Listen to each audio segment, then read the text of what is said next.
How to have fun anytime, anywhere. Step 1. Go to ChumbaCasino.com. ChumbaCasino.com. Got it. Step 2. Collect your welcome bonus. Come to Papa welcome bonus. Step 3. Play hundreds of casino-style games for free. That's a lot of games. All for free? Step 4. Unleash your excitement. Chumba Casino has been delivering thrills for over a decade. So claim your free welcome bonus now and live the Chumba life. Visit ChumbaCasino.com. No purchase necessary. VGW Group. Void where prohibited by law. 21 plus. Terms and conditions apply. Now you're listening to Wrestling News That Matters from people you want to hear it from, deep from within the confines of the internet. Covering WWE like no one else and covering TNA because no one else will. You are listening to the best in the world, Ring Rust Radio!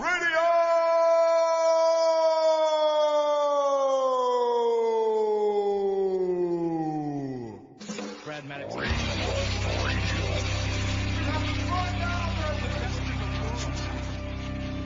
Really scary. I got 141 and 2/3 chance of winning.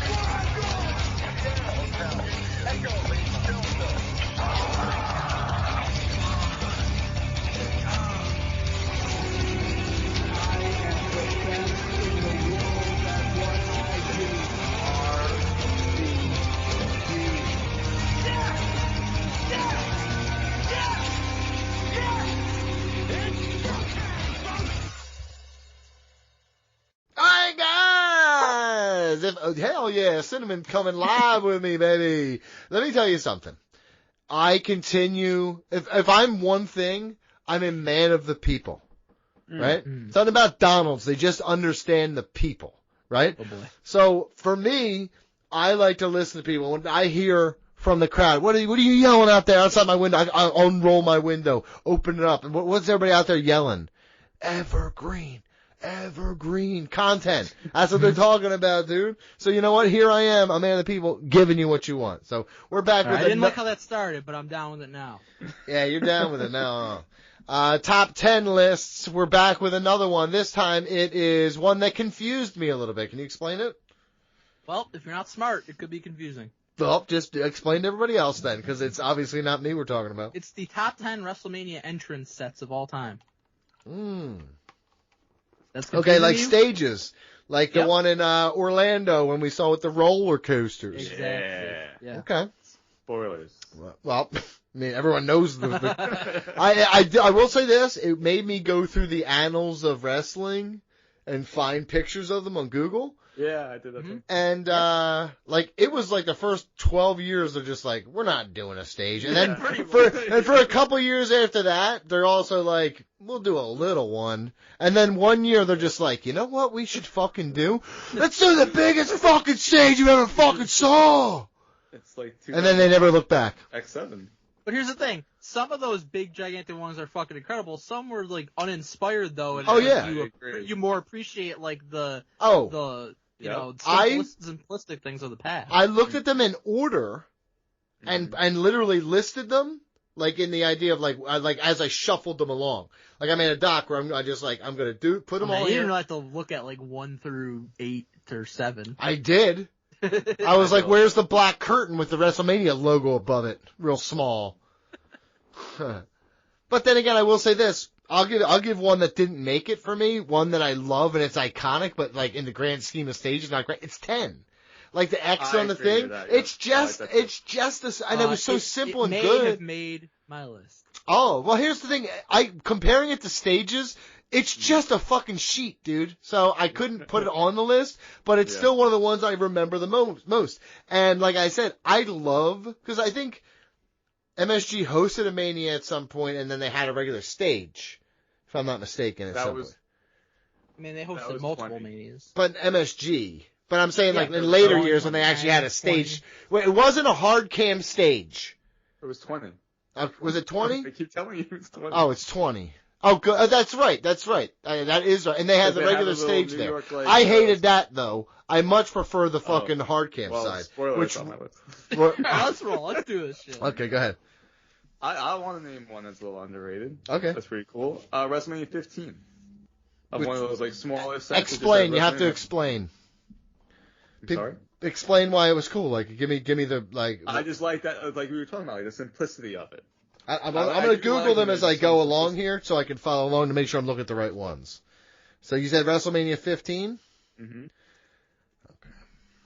Good it just has the classy WrestleMania. Oh, no, this sucks. I hated this. Okay. Looking them back now, because I didn't like the logo the way it was. And, no, that sucks. Too, like the glass shattering. So bad job already. All right. I mean, that's not on my list. Mike, any any honorable mentions for you? No, I'm good with the 10 I got. I like talking about the old stages. They were fun. Mm-hmm. All right. Well, is that a bracket? I'll go first. Okay. Hold on. Is that a bracket we did? Best stages in wrestling history? No, we haven't done that.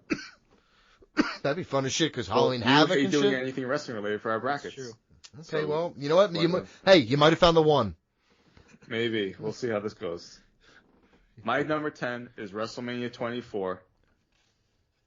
They're in Florida. Oh, God. I have it significantly higher. WrestleMania 24. I have it a little bit higher. Just a little bit higher. So I think, Donnie, I originally had it a wee bit higher, but then I dropped it to number 10.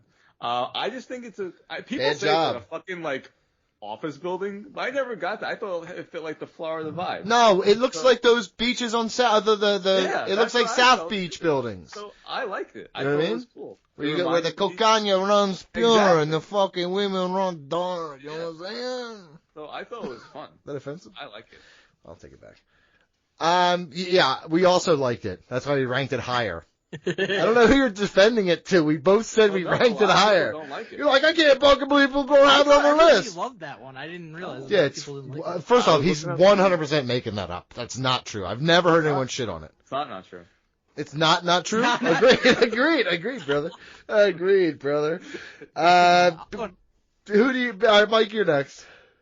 So I'm sure you guys probably don't have this on here. In the grand scheme, it's not grandiose at all. It's nothing like, you probably wouldn't think it's anything special, but I have nostalgia for it just because I like this time period of wrestling, and I like this particular entranceway.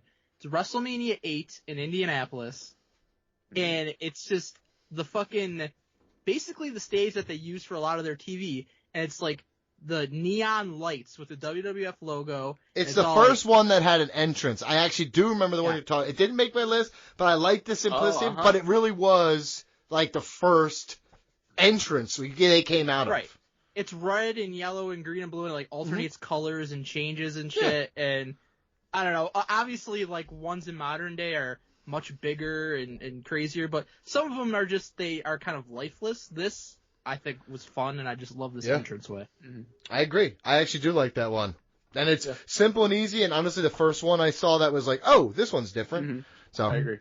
For me, it's WrestleMania 26. I'm not going by the events, don't care about that. Just going by the stages. This is the one, I think it was the Phoenix. It was Yes, Phoenix. I think that's Phoenix. It's like a huge castle and shit, and it was cool as shit looking. I just remember being like, holy fuck. It was so big, and all these things with the screens on them, it's tiered up and the huge screen on top. It really is, talk about grandiose. This is the grandest stage of them all. Like, that's one that definitely felt like it. That's the first WrestleMania I watched live in many years. I would say since 19. That was the first WrestleMania I watched live. And how about that stage? Wow. You're like, holy fuck. Well, it was cool, but it didn't make my list. To me, it's like from 26 through like 28, they all were like the same almost to me. They were like, there's a lot of similarities, I felt like. So it's like hard for me to distinguish a lot of them. For me, I agree with that. 26 was the one that this was so different from all the rest. That's why it made an impression. And then I agree that the subsequent ones, yes. He's not like music. Yes. Hard work. Kenny's apples. Good. My number 9, we discussed it. It's WrestleMania 20. It's 20th anniversary of WrestleMania. I like that because there's only so much you can do. Did not make the list, buddy. Sorry. There's so much you can do. I'm a New Yorker. I like the New York setting and the vibes of it and everyone coming out. It's like they were on stage. So I appreciated that one. It didn't make my list, but it was pretty cool. Like, I considered it. Yep. It's cool. My number 9 was mentioned as an honorable mention. It's WrestleMania 10, Madison Square Garden. It's one of my favorite WrestleManias. You got the HBK and Razor ladder match. You got Brett and Owen. And it, like you said, it's very simple. It's just like did not make the list. Sorry, buddy. I already know. You said it was on. I know. I'm just telling you. It's just an X, but I loved like how it fucking like opened up when it was like, walking through it, and then closed up. The black and gold color scheme, it was like consistent with the ropes and the ring and everything. I don't know. I always like the MSG simplistic sets, and WrestleMania 10 to me is pretty iconic. The next one for me was, I wasn't actively watching at this time, right? So I was at a friend's house to see it, and we're already making up stories. No. This is one of the reasons that I got more back into wrestling again. Was around this time, and it was because it was HBK. How to have fun anytime, anywhere. Step 1. Go to ChumbaCasino.com. ChumbaCasino.com. Got it. Step 2. Collect your welcome bonus. Come to Papa welcome bonus. Step 3. Play hundreds of casino-style games for free. That's a lot of games. All for free? Step 4. Unleash your excitement. Chumba Casino has been delivering thrills for over a decade. So claim your free welcome bonus now and live the Chumba life. Visit ChumbaCasino.com. No purchase necessary. VGW Group. Void where prohibited by law. 21 plus. Terms and conditions apply. And Chris Jericho. And it was at the baseball stadium. 19. Safeco Field. Yep. The, oh my God. The whole big fucking thing in the middle, like a diamond thing, and the stage was a bunch of different screens. I thought it was cool as shit, because when they'd pan out to the stadium, like all the squares of all the video squares, they would like not line up, and all of a sudden it would line up, and it would be this massive stage. It was very, very cool. I thought that was that's one of my favorites. That one was cool. Mm-hmm. I agree with that. Did not make my list, but it was pretty cool. It didn't make my list either. It seems like you weren't doing the research, boys. No, it would have been on honorable mention for me. But. Yeah, cool, but you didn't honorably mention it. No. God. I didn't write like a list of honorable mentions. I was just talking about. Go ahead. Why don't you honorably mention the next fucking one, dude? My number 8, we were all there. WrestleMania 40. 8. Significantly higher. No. It did not make my list, although it was very much a consideration. Mm-hmm. It was cool. It's not the best that they've had. I thought it was, like, I didn't think it was as good as WrestleMania 39, for example. That's fucking stupid. 100% agree with that. It's not even a question. You know, I just, like, it was pretty basic, honestly, overall. Mm-hmm. But I thought it was cool to celebrate. It was massive. It was the largest stage they've ever done, they said. Really? And that's why it was XL. Over 20? The giant X, the giant L, the most screens. That was the gimmick of it. I don't know. It was the longest ramp. I bet they've said it all. It was just because the way they positioned the stadium was so far back. Oh. Brother, I'm just saying. I liked it. Significantly higher. Like, at night, it was very cool when it was all lit up. But some of it kind of like blended together, so I had it as top 10. And it was cool that we were there, but no higher than 8. Very stupid. Very stupid. Yeah, Michael? Put in the stance. No higher than 8. My number 8 is WrestleMania 37 in Tampa. Mm-hmm. And it really is not even anything that WWE had to do. Yep. Yeah, they just took the boat. I'm not giving them credit for that. The goddamn pirate ship, and it looked cool as fuck. Yeah, I'm not giving them credit for that. It was there. Did not make my list because of the lack of creativity needed. The backdrop is the pirate ship. That's the entrance. They did nothing. They did nothing. Cool. Yeah, they didn't have to. I know. I'm just saying. Listen, let me tell you something. Was it amazing? 100%. One of the coolest stages they had. But I'm not giving them credit for creating that stage. I'm looking for things they created. Did not make my list. They were smart enough to put it right in front Did of not make. Yeah, of course, but they didn't make the stage then. So. Didn't have to. It's not about them making smarter, stage, not harder. What is the WrestleMania entrance set? And that was part of it. Did not make my list. Okay. And you had it significantly higher, or a teeny wee higher. Okay. You make the same noise as I assume you would if you did that. And this little piggy went all the way home. Well, that's what you're supposed to fucking make. Exactly. Isn't that like the whole point of what we do? The point. Your number 8, Donnie? We talked about it already. It's WrestleMania 24 in Orlando. All right. That's where I had it. It was a wee bit. Remember that way back when I said it was a wee bit higher? That's what I was talking about. Yeah. Ooh, boy, that was a burpee whoopee. Ooh, dude. Next one. You. My number 7 is WrestleMania 37. Okay. Where was 37 at? We just discussed it. Tampa. Oh, poop pick.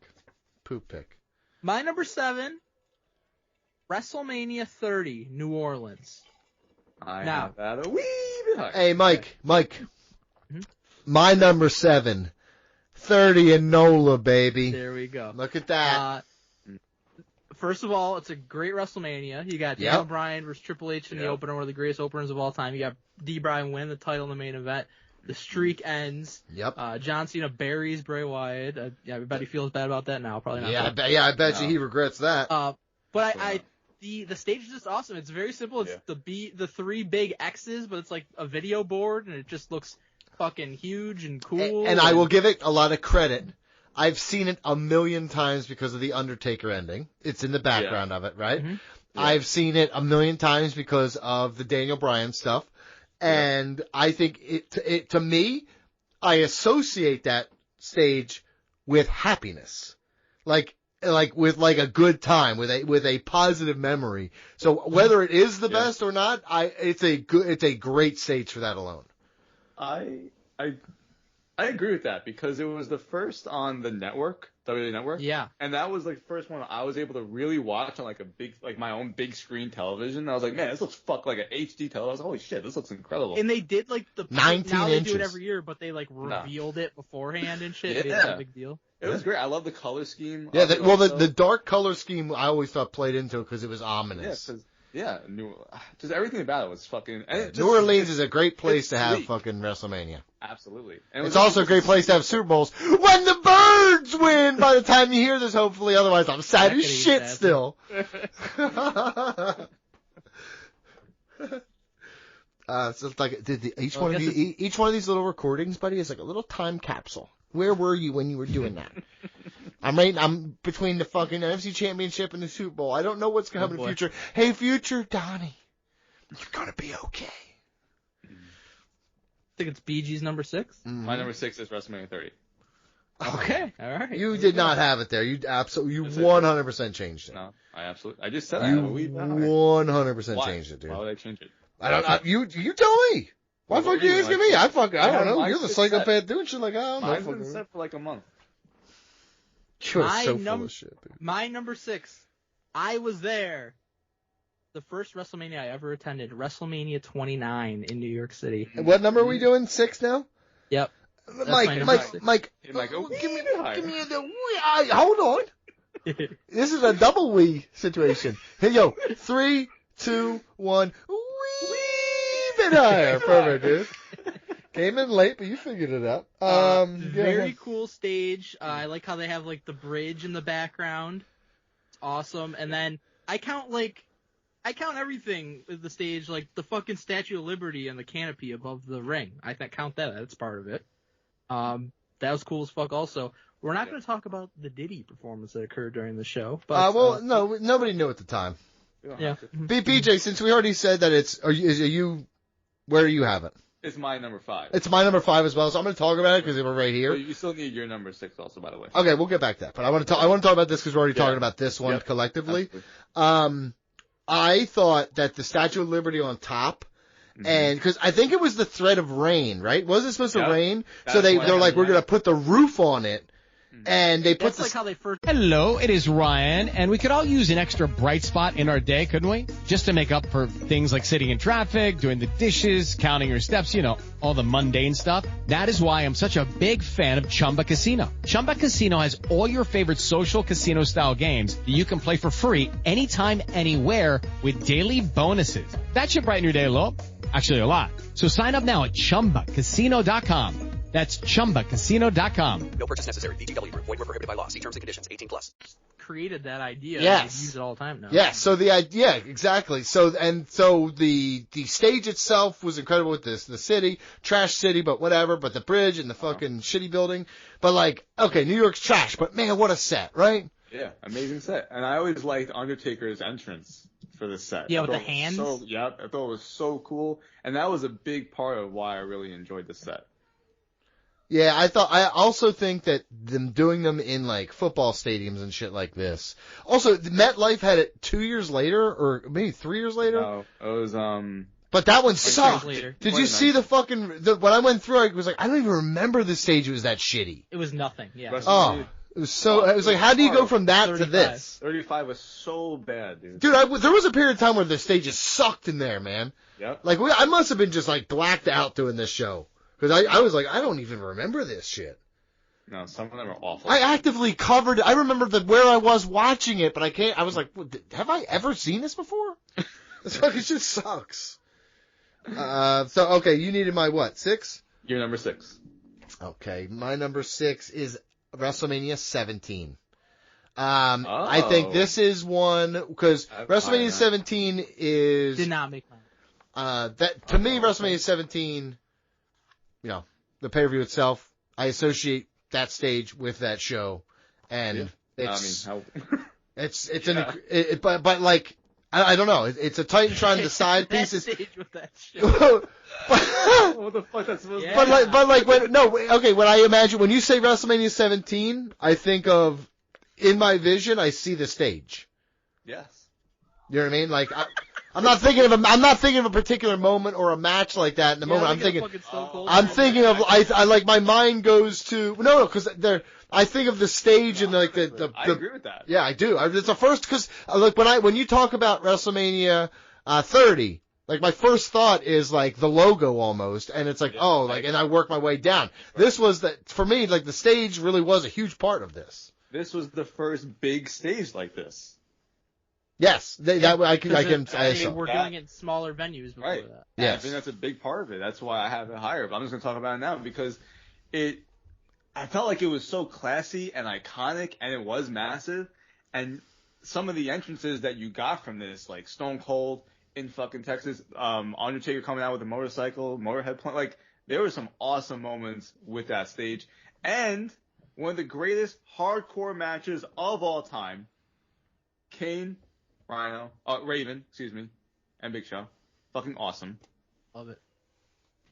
Yeah. And they fucking brawled all over that fucking stage. Yeah, agree. It's fantastic. And Mike, you did not have it on your list? Didn't make my list. Very stupid. It was cool though. It was cool though. That's what you say. That's great. And number 5, I had New Jersey for 29. BJ, you had that as well. So what do you have at number 5 there, Mike? My number 5 is the other New Orleans WrestleMania 34. I got it a wee bit higher. We were there. I think it took the WrestleMania 30 and upped the ante a little bit. Like it was still big and grandiose. How about a lot of bit? How about it amped it up a lot of bit? Mask. Like, it was so cool. Such a cool look. Real quick, super underrated part of being in that building was the way they did the stage. Instead of having it come down, it went up with the colors. The above the stage. Like, remember, Google that picture of that stage right now. And one of the things that really makes it part is that the actual canopy over the stage, since it's inside, they do it like this inverted style. It's fucking cool as shit. And we were there, and that helps it a lot. You go back and, like, look at pictures that you took there. Like, it's just like good memories. See, it looks like the hat. See how the Mardi Gras mask has the hat? Well, the actual board above the ring looks like the hat spikes. And it was cool how they like incorporate the Trons into the mask and shit, like as part of the entrances and everything. And very cool. Different colors. Oh, that was an extremely fun pay-per-view too. Yeah, we had better seats than Macaulay Culkin, man. Absolutely. No, we had better seats than Wale, and we were tied with Macaulay Culkin. Oh, that's right. He was in our row. Yeah. That's where isn't that where No. Dave Cruz's friend took his top off? Yes. That was. I just remember when we went in there and we saw that stage for the first time, we were like, holy shit. Fucking awesome. Yeah. Mm-hmm. You're right. I'm not going to say where I have it yet. I'll get to that. I'm not revealing. That was my number 5. So. I'm not revealing. So to number 4 for BJ? My number 4 is WrestleMania X7. Okay. We spoke about. Want me to do my number 4? Yeah, please. It was previously mentioned by BG. WrestleMania 24, Orlando. I was not watching during this time, but going back, I feel like it's one of the best WrestleManias from the time I did not watch. like Edge, Undertaker, main event, Mayweather and Big Show. Great show, and just it's like fucking skyscrapers in the background is what it looks like. And what really puts it over the top is when it got dark and it lit up.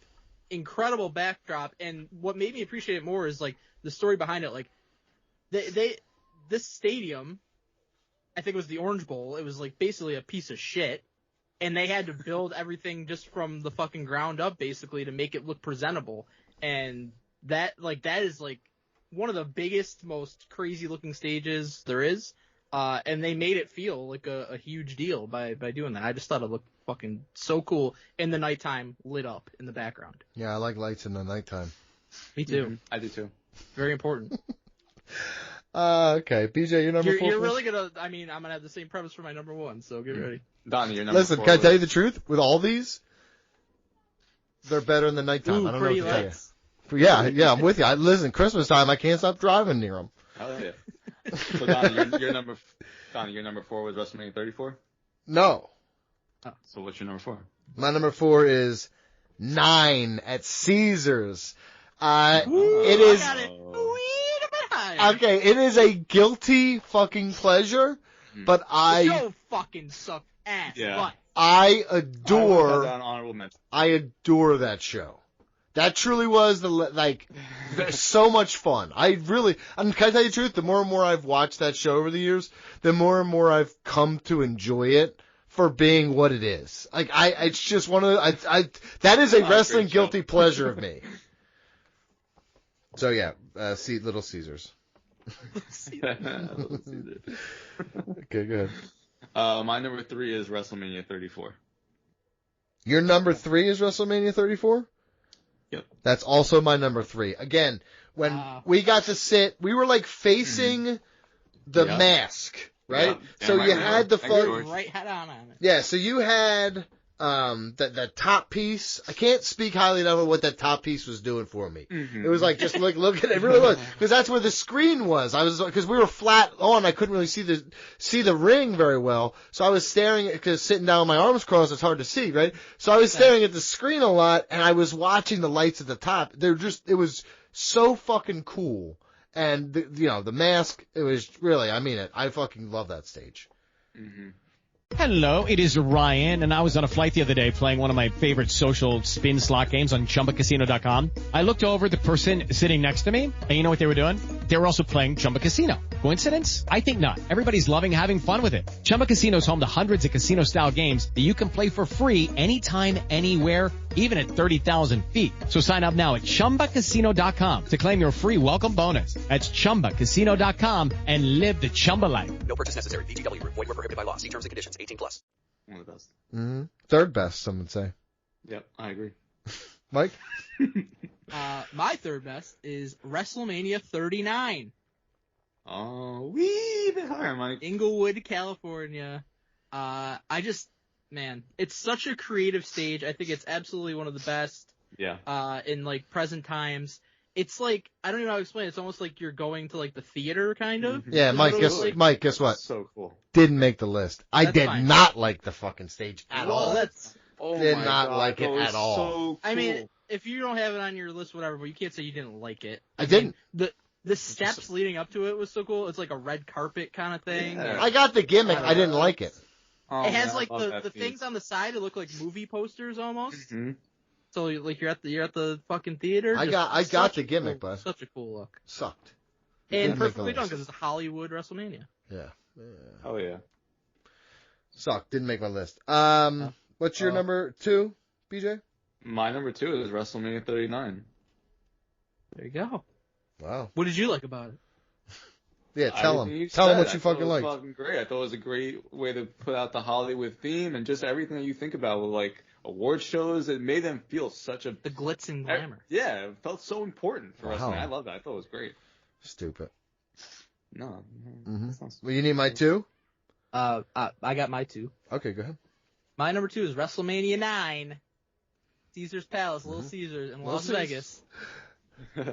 I fucking absolutely love it. Like, that's the time period I like going back and watching. It's a little before I started watching wrestling, but it certainly was not a good WrestleMania in terms of the in-ring shit and Hogan doing the random title win over Yokozuna at the end and all that, but it was one of the most creative sets you could ever imagine. Like, small venue, but they made it feel so special. The Roman Coliseum, everybody like in togas and just the Bobby the background, Heenan like, on the fucking camel? Or was it Jim Ross? Who was on the camel? Columns, no, it was Bobby Heenan. Yeah. Who came in backwards on the camel. But just, I love the theme of it. Like, you don't really get stuff like that anymore. And it's just so unique compared to any other WrestleMania stage there's ever been. And the fact that they committed to it to that level, I gotta put it near the top. I also want to give a little shout out to the 3 locations at 3. Is that 3? WrestleMania 2. Those 2, yes. It was in Rosemont, Illinois, and LA, and New York City. What was the one in AC? We were running them in AC. 4 and 5. Yep. Back to back. We're in Atlantic Trump. City. Trump, baby. Your number 2, Donnie? My number 2? WrestleMania 33 in Orlando. Got it a little bit higher. Yeah. I'll wait to talk about it with you guys then. You guys can go to your number 1s. All right, we'll jointly say it's WrestleMania 33 in Orlando. Yeah, that was terrible. First WrestleMania we all attended together. Mm-hmm. Yeah, that's right. The ultimate thrill ride. Oh, we hated the slogan heading in, but... And we hated Pitbull. I could name a lot of things we hated about it. Pitbull, lack of blankets in the hotel room. We had the Hardy Boys pop there. Honestly, there was ample blankets. You just chose not to take any. There wasn't. Well, I had like 3. He had 3. You could have taken 1. I had a fucking You could have slid right in, Mike. Yeah, dude. No, you could not have. You could have handled me. It was just so like, the lights at night, brother. Let me tell you about it. Oh my god. They had like the globe. They had the roller coaster looking thing with the lights. In the words of Hulk Hogan, I feel like a roller coaster, brother. The fact that the stage is like so long and like coming right at us, so you could see everything so well. Man, they just they went all out with that stage. Fuck yeah, that was so cool. It was being our first WrestleMania to see something like that, and for like holy shit, this is nuts. Well, I remember walking in the building, again, we've never been to WrestleMania. I've never done this before. We were younger men at the time. I mean, looking back now, that's fucking. How much do my math? 2017. That was a long time ago. Oh my god, 8 years ago. That's like Crazy. So we were different people 8 years ago. You know, I was in my 20s still. Holy fuck! I was gonna say, I was in my 20s. I was in my 20s. So, but just like but I remember walking in. There was a huge opening for whoever's got to come in with the vehicles or whatever, and through that we caught the stage. And I think we just you couldn't walk past it to get in that way, but I think we just walked out. We're just like. Oh, holy shit! Yeah, and then that was in the daytime, like you said, it was sunny as shit. And then they had the ring thing, like the canopy was a ring above the ring, and we were like, Shane McMahon has to jump off that. Yeah, we said that. My arms were crossed that day. But the Hardy's return, man. That was awesome. Hell yeah, dude! Those arms are fucking firmly crossed. And so, what do you need from me? You just need my number 1. Number 1. Yep. So what is it? I don't even know. 40? WrestleMania 40 in Philadelphia, baby. The number 1. Philadelphia, baby. We're number 1 in a lot of things. Hopefully in the NFL. Hello, it is Ryan, and I was on a flight the other day playing one of my favorite social spin slot games on ChumbaCasino.com. I looked over at the person sitting next to me, and you know what they were doing? They were also playing Chumba Casino. Coincidence? I think not. Everybody's loving having fun with it. Chumba Casino is home to hundreds of casino-style games that you can play for free anytime, anywhere, even at 30,000 feet. So sign up now at ChumbaCasino.com to claim your free welcome bonus. That's ChumbaCasino.com and live the Chumba life. No purchase necessary. VGW. Void were prohibited by law. See terms and conditions. 18+. When you hear this, don't you say that, dude. You want him to lose. But yeah, I think first off, I think this is more personal being number 1, right? Mm-hmm. So, didn't watch night 1, still have never watched night 1. We'll never watch night highlights. 1. I've seen highlights, but I've never watched it. Because I was turned away at the door. I was not allowed inside. No. So, it was held away from me, making me want it more. Then when I did get into the suite, when I slid in there like a little sneaky snake, seeing it from a suite, it made it so, pun intended, sweet. So, to me it means the most. And of course, just like me, just like the condoms I wear, it's XL, baby. You know what I'm saying? Oh, yeah. Man, those gotta be loose fitting. Man, dude, I wear them on my hands. What are you talking about? I use them as gloves. Balloons. Yeah. I'm like, you want me to wear this, or you want me to make you a fucking puppy, baby? I was gonna say puppy. It's so weird. Grow up. Okay, is that it? We done? Yeah, that was fun. I like that. Yeah, I really do like the stage idea, because we could do all the pay-per-views too. Like, you could do secondary pay-per-views, or we could just do fucking Backlash. Like Armageddon. Oh, yeah, I love Backlash. So cool. Armageddon was a really cool one. Yes, it was. What was is that the one with the stacked card? Oh, so we open up to other things. You're giving me Halloween Havoc, because I mean that first time I saw Halloween Havoc, it was like fucking crazy, dude. I love that shit. Okay. This was good. So now we got more ideas coming out of it too. And they're wrestling related. So look, evergreen wrestling content. You are so lucky. Let's move on. Oh, did you mention Patreon? Patreon.com. There it is. Ring Tell them motherfuckers Radio. Go there and vote for who has the best list. There you go. It would have been good if you got that in right away, right? Could have been. You can interject yourself at any time. Not your anymore. job. You know what I mean? No, this is all in there now. Just sounds stupid.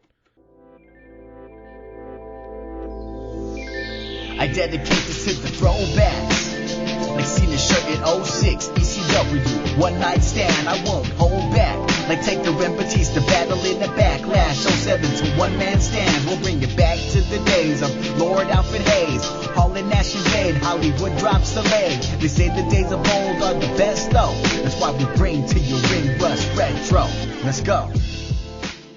I guess time for another edition of Ring Rust Retro. Yeah, this time we're watching, checks my notes here, Major League Wrestling One Shot, which was booked by Eric Bischoff.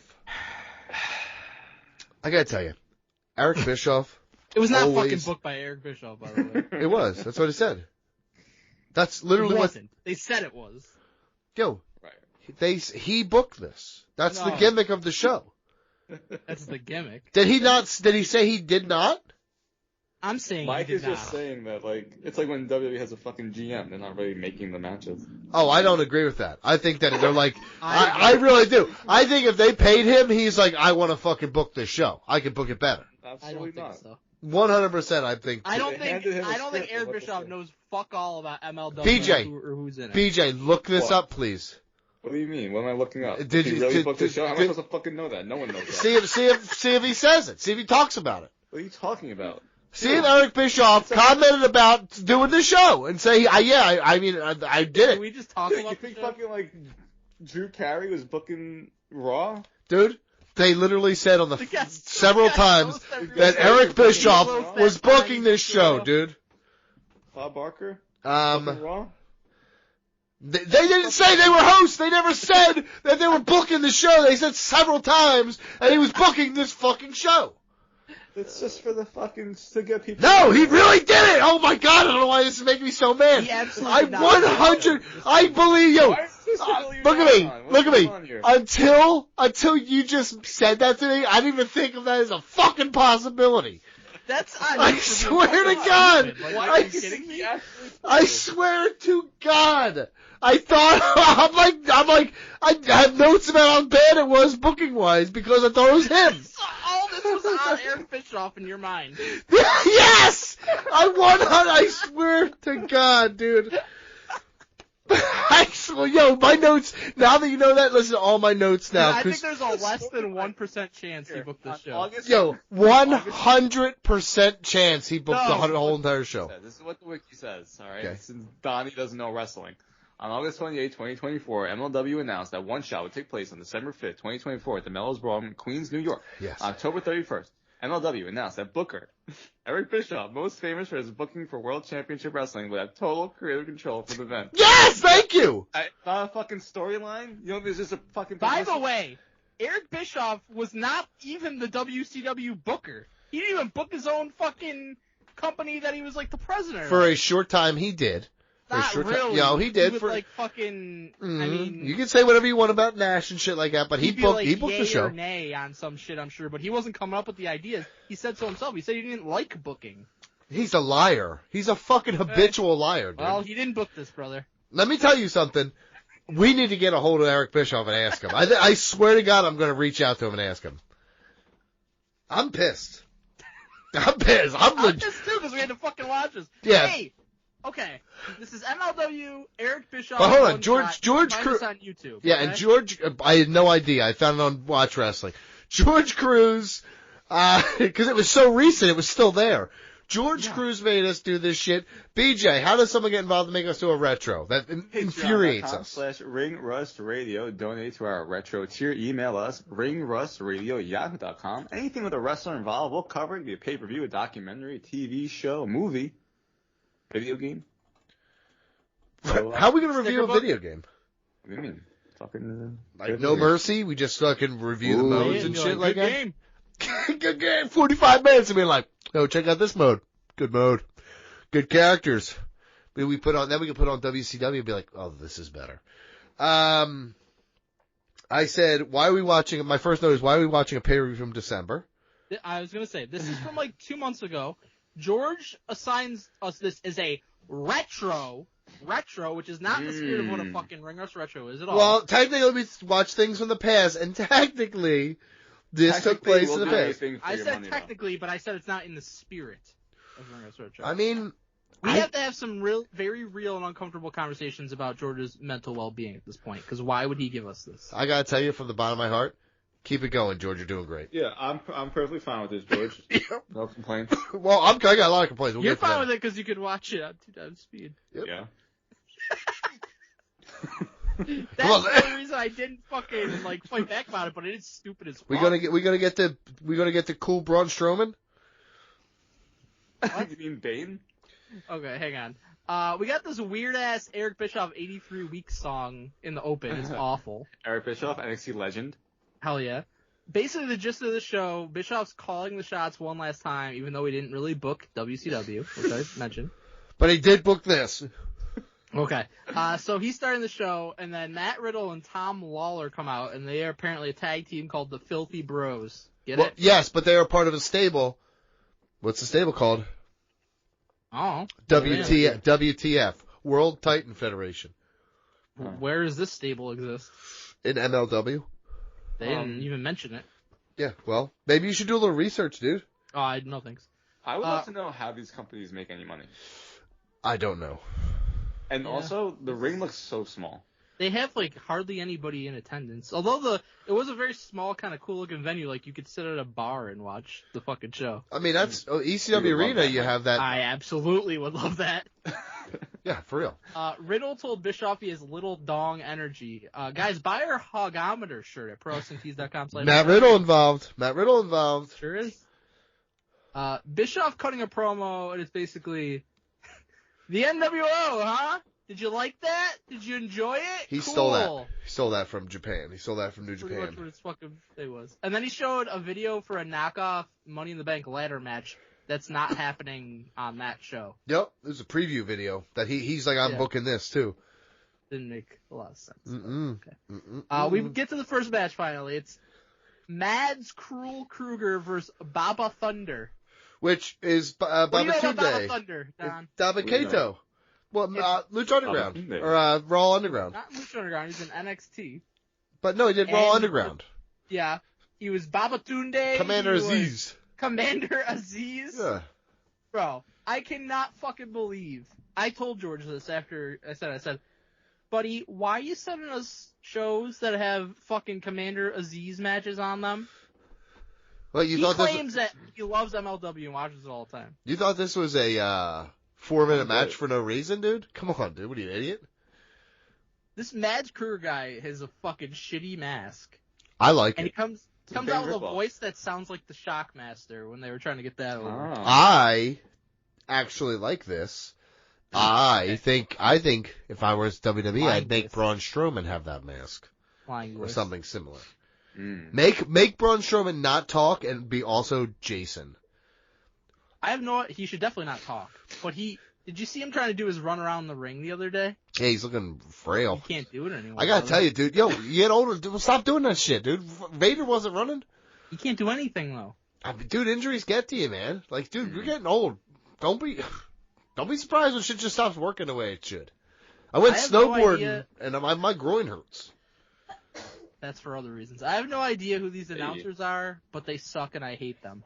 I didn't care for them either. Yeah. Baba Thunder got choked out. I can't believe it.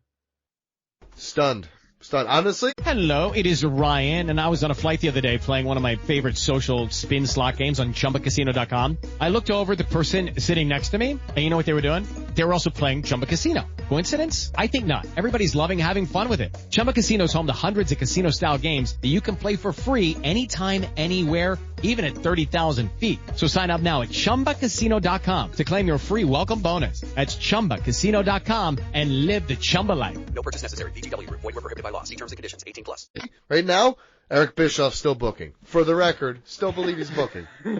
Mads Kruger apparently leads some stable called Contra. Great game.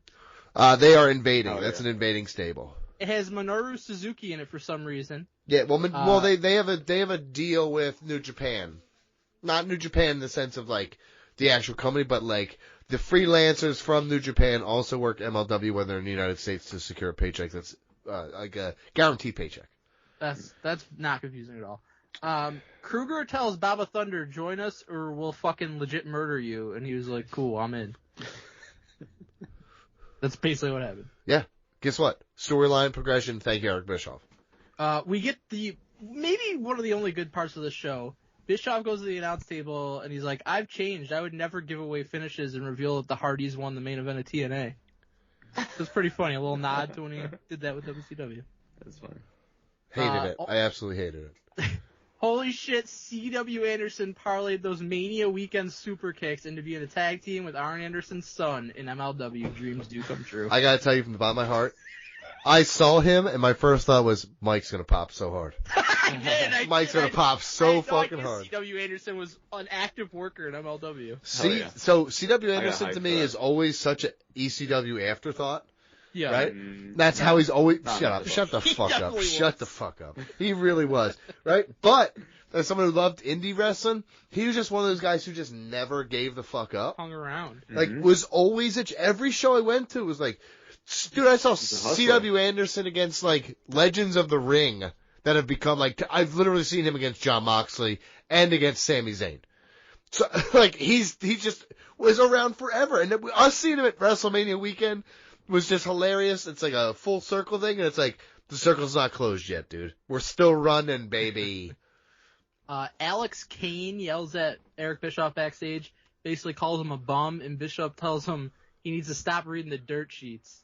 I love that. Yeah, I pop for that. Alex Kane, I've come to like in MLW. He is, I think, one of their better homegrown guys. I agree with that based on this one show I've seen. Yeah, not bad. This one show. Ava Everett versus Delmi Exo. Ricardo Rodriguez is the personal ring announcer for a woman named Delmi Exo. Upgrade from Alberto Del Rio, I suppose. Yeah, and she is the sister of Ashley Vox, who you remember from AEW. Oh, yeah, I've heard her. Yes, and we'll talk more about the other lady, too, Ava. She is Platinum Honey from Beyond. That's when I was watching Beyond all those times. I watched both of them do a bunch of stuff, and they're both very good. Hey. Dario Cueto was at ringside with someone in a red mask. He was hyped that Delmi Exo won. Yeah, part of his stable. I fucking love Dario, but this don't feel right. No, it does nothing for me here. It does nothing for me here. He's like with fucking nobodies and shit. Like, this is not my fucking proprietor of Lucha Underground. No, this is a failed attempt. Because the stuff they did originally with, like, I forget her name, Selena Del Santos or something? Del Lorenta? Yeah, the stuff with her against him, it was a lot like what we were getting in the Temple. But since then, no. It's just him, like, on a regular, like, low-end show. Like, not, like, please come to WWE and do a real Lucha Underground reboot. That's what we gotta get going. I mean, Lucha Underground rights, they can be expensive. We could probably buy them. Let's do it. We'll get a fucking GoFundMe together to buy Lucha. $1.09. Some man I've never seen before is hyping up Dijak backstage. Saint Laurent. Yeah, I'll learn that later. It's insane that MLW is Dijak's landing spot after WWE. He's better than this. I will say this to you. Alex Broke here. I'm surprised he's not in AEW. No. Also for or even TNA. He'd be great in TNA. No, I think there is a little something to be said, but MLW must have some money because they have gotten some people. Make money. Well, I don't know how they make money, but they're paying money. I know that. Maybe Dario is fucking funding this shit. It's real Lucha Underground. Just one fucking dude in the rafters, like, yes, perfect. Dario asked Bischoff if he's ready for some HLA, hot lucha action. I pop for that. I hate you. Bischoff's making Mystico put his mask on the line. This man fucking hates masks. They talk about how he made Rey Mysterio lose his mask, Hoovy. I fucking was so pissed when he made those guys lose their masks. I think it's one of, I literally have that note here. It's one of the things I hate most about Eric Bischoff. Other things I hate, he stole the NWO. And who cares about Eric Bischoff? It's another note I wrote here. I'm very angry, dude. No, I don't know. Listen, he had loved great. Him until he started coming for your boy Tony Khan. Honestly, I will say this to you: that the time where he was on Raw doing karate and shit, that was funny. Next match is Bobby Fish versus Alex Kane. We got bald Bobby Fish wearing an ascot. This man legit looks 65 years old now. What the fuck happened a couple years ago? He wore the ascot. He wore that ascot since he got out of NXT, and he is legitimately 40-something years old. No, I think he's legitimately 50-something years old. He's legitimately 50-something years old, and he looks it. But guess what? Guy's a fucking athlete, still doing great. But when he left NXT, like, he was still looking like his normal self, and now he looks legit old as fuck. Hard miles, brother. Yo, life catches up to you, brother. AEW fucking fucks you up. Yeah. I really think it's just life, and I think we should all be easy on the throttle, making fun, because it will come for us too. Bobby Fish isn't. I'm just pointing it out. You all BJ, you're gonna look like shit. Stop saying it. Bobby Fish is apparently in some stable called the Rogue Horseman. Oh boy. There you go. Yeah. That's actually a pretty cool name. The Rogue Horseman. Yeah, it's not a cool name. I think nothing Horseman in the wrestling. I think calling a stable with Bobby Fish and C.W. Anderson and anything like the Horseman is not great. Yeah, agreed. Mm-hmm. Nope. Yeah. Fans voted for this to be a UWFI match, which is that's an old Japanese death match kind of thing. Means no, shoot fighting, not death match, shoot fights. Means it could only end by submission, knockout, or ref stoppage. No rope breaks allowed. There's also a point system of some kind, but they don't even show it on the screen. Nope. They explain it quickly. Vote for this? Here's the thing. I don't think they really did, just like I don't think Eric Bischoff really booked this show. Just call it a shoot fight. Because that's what this is essentially. A shoot fight. They're like limited strikes, but both guys were striking like a lot. A ton. A whole ton. Alex Kane wins with a brainbuster because old man Bobby can't get back up. Yep. Body went limp. Aww. And then Eric Bischoff fires Alex Kane because he felt like it. He comes across as racist here. Comes across as racist everywhere. But yes, I definitely believe 100% he's booking this fucking show. I cannot believe that you're wrong. You're wrong. I'm 100% you're wrong. You think they gave Eric Bischoff, like, here's our roster, book a show? I think that what's the dude's name? Men before in his life. What's the dude's name? MLW guy. Wade Keller? Not Wade Keller. That's your guy. What? That's your old friend. Court Bauer? Court Bauer. That's it. Court Bauer.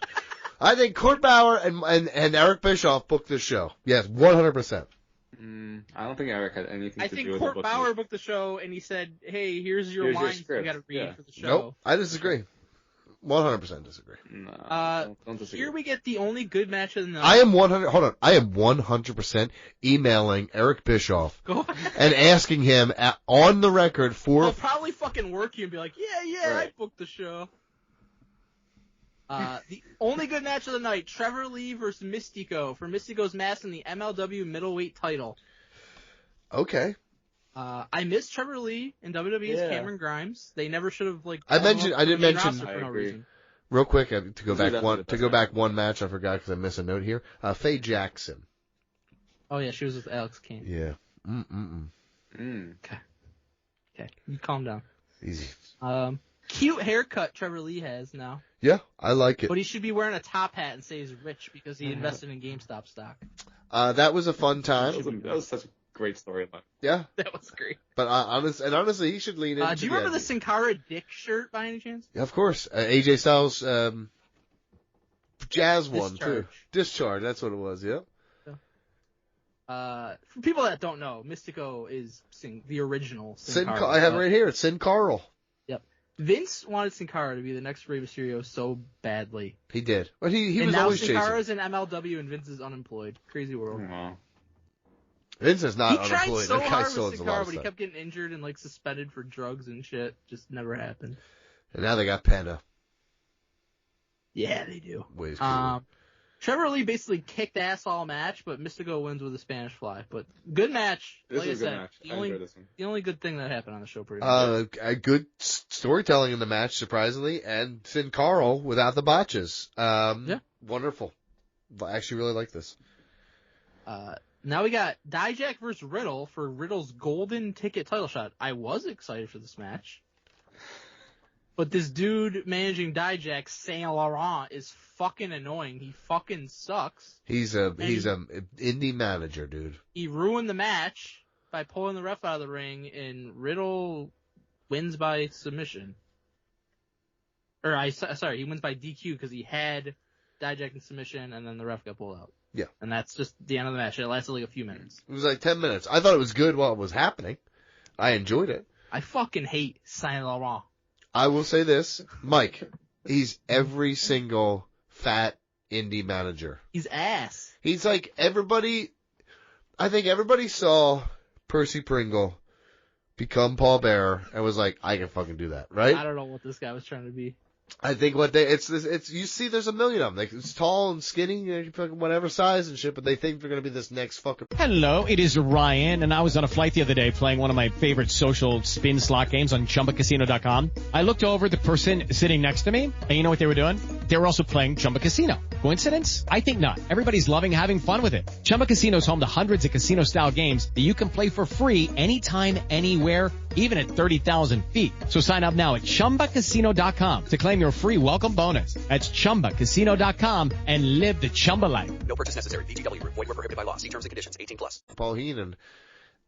Paul Heenan. Unreal. Paul the Wall Heenan. Paul Heyman and Bobby Heenan. Come on, it's the same guy. Come on. The next Paul Heenan. Come on, you gotta stay up with it, but you gotta keep up, man. We got the Andersons, CW and Brock versus Matthew Justice and Paul Walter Hauser in a New York City street fight. Oh, so real quick, you just jumped over my bit. The ending to the Riddle and Dijak match. Dude. Mm-hmm. That is 100% Bischoff booking. I don't care what you fucking say. That is, I saw that on fucking Nitro so many nights, dude. You know what? You might be right because my note here was, wow, disappointing ending. Yeah. They let him guest book one match for real, and it was that one. No, dude, I'm telling you.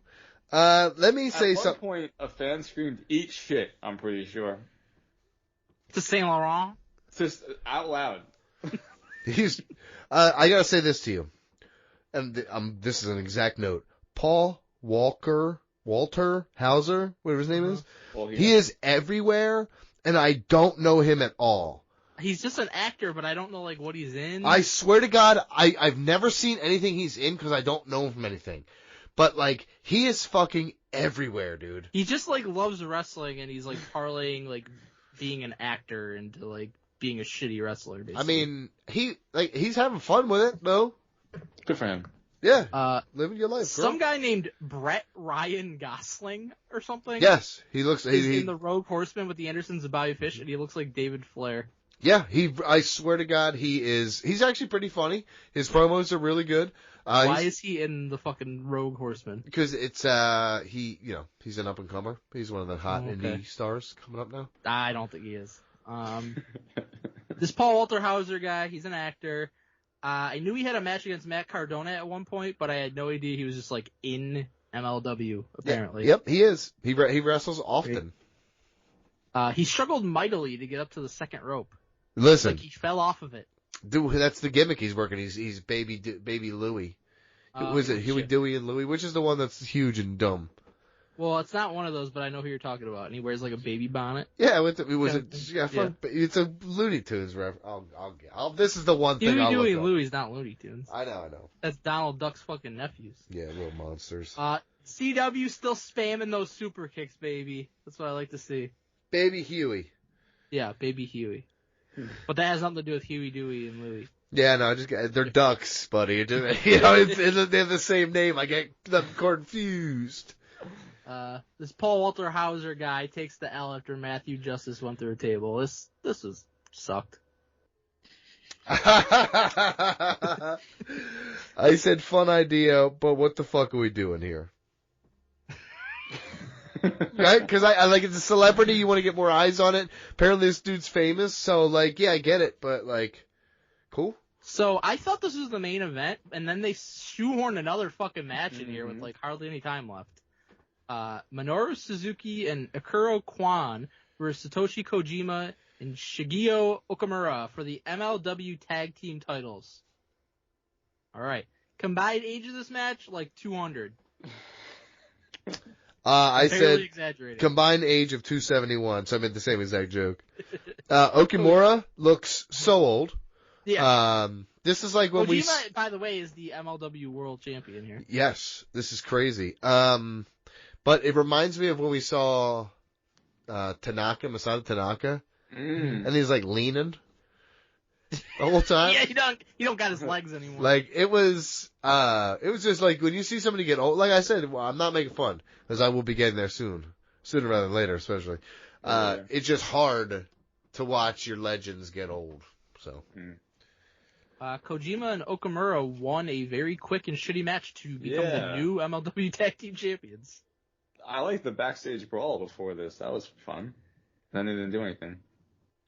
I liked them throwing bread at them and Kojima like stuffing his face and putting it in his trunks.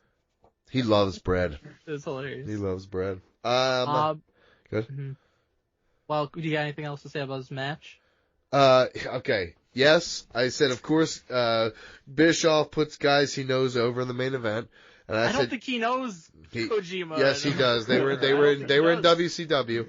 I don't know if that's true. Dude, look it up. And I said that this booking for this show was shit. So I very much believe that this is Eric Bischoff. Court Bauer's fault. I said, show sucked overall, MLW pretty mid. I've tried to give a chance too. We basically didn't see Bischoff the entire second half of the show, by the way, until the very end, where he's standing on a roof and was on the phone with someone for some reason. What the fuck was this ending? Now you gotta know who. It's a teaser. Who was he talking to? I don't care. I don't either. You're right. No, you're right. No, when you say it so bluntly like that, it makes it very abundantly clear. I don't care. I don't care at all. Do you know who does care? You know who's gonna watch because of that? George Cruz, and that's because he fucking loves making us watch his shit. Buddy, this fucking sucks.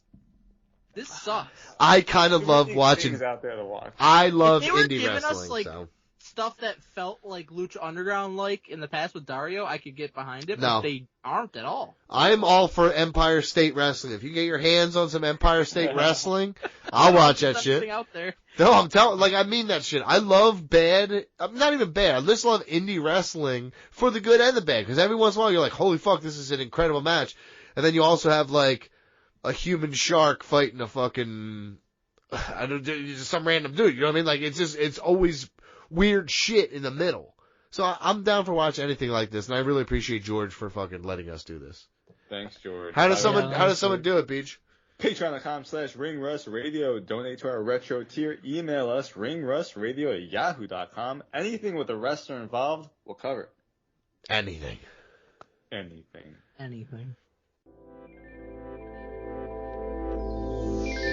I dedicate this to the throwbacks. Like seen a shirt in 06, ECW, one night stand, I won't hold back. Like take the Batista, battle in the backlash, 07 to one man stand. We'll bring it back to the days of Lord Alfred Hayes, Hall and Nash and Jade, Hollywood drops the leg. They say the days of old are the best though. That's why we bring to you Ring Rust Retro. Let's go. Alright guys, time for another edition of Ring Rats Retro. This time it's Survivor Series 1990. Hell yeah. Honestly, very slept on time in wrestling. Mike, I think that's one of the few things you and I actually agree on is, this time, a lot of people look back on this time period in wrestling and they're like, they kind of scoff at it. Late 80s, early 90s. Look at all the legends. Dude, and it's just, and not just that, like, I know that this is not a well-viewed, I mean, I assume it's not a people don't look back on this and they're like, wow, this is a great event. I loved this show. I know that with the gobbledygooker thing, it was like tongue-in-cheek, but like, Undertaker, like, this was the star power. I loved this show. I know that it may not be great, but I loved it. 2 wrestling VHS tapes that I watched more than anything as a kid. Royal Rumble 91, Survivor Series 1990. I've seen this show a fucking insane amount of times, and I love it. Yeah. Wow. I mean, I believe in my heart that this era is vastly underrated. And honestly, one of my favorites. So. It is Ryan Seacrest here. There was a recent social media trend which consisted of flying on a plane with no music, no movies, no entertainment. But a better trend would be going to ChumbaCasino.com. It's like having a mini social casino in your pocket. Chumba Casino has over 100 online casino-style games, all absolutely free. It's the most fun you can have online and on a plane. So grab your free welcome bonus now at ChumbaCasino.com. Sponsored by Chumba Casino. No purchase necessary. VGW Group. Void where prohibited by law. 21 plus. Terms and conditions apply. The characters, the colors, the over-the-top personality. Being a little kid, how could you not love it? Being a little kid, and like you said, watching tapes of old shows and stuff like that, these were the times where you're like, it was characters, and it was larger than life. This is what made us love it as a kid, because everybody had like their gimmick and stuff like that. I personally loved Big Boss Man a ton. Maybe it's because his tattoo was so cool, but he was. The people who were larger than life with big spikes and fucking face paint and shit. And everybody was yelling. There's a point in this pay-per-view where Ultimate Warrior and Hawk are just like, and screaming. I was like, what the fuck is going on here? Dude, it was awesome. There's a lot of coke. Let me tell you something. A lot of coke going on. And steroids. Oh my God! Oh my God! Was it Warlord? Someone looked like they were gassed to the gills of the show. He was Hercules. Oh, Hercules always was. But Hercules. Did you ever hear the joke about Warlord that Mr. Perfect told? No. He said he asked him to inject steroids into his ass in the locker room. So Mr. Perfect does it and it shoots out of his ass and onto the wall, and Mr. Perfect goes, "Sorry, bud, you're all full." Oh my God! That's no really more room fun. for more steroids. He was full. That's crazy. Very fucking horrible. But yes, they fucking. This was But here's the thing with Hercules Hernandez. I always liked him too. I thought he carried it well. He looked like an evil character in a Looney Tunes cartoon. Looked like a fucking beast. Yeah, he did. Where Warlord always just looked goofy to me.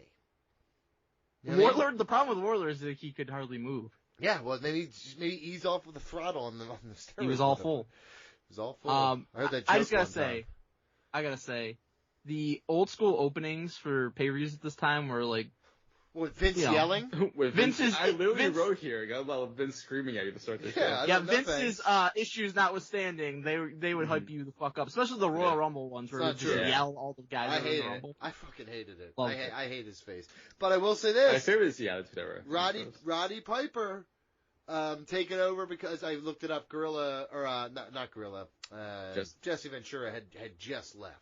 Yeah, and Heenan was managing, so they didn't have him with Gorilla. I like Piper on. I thought he was good.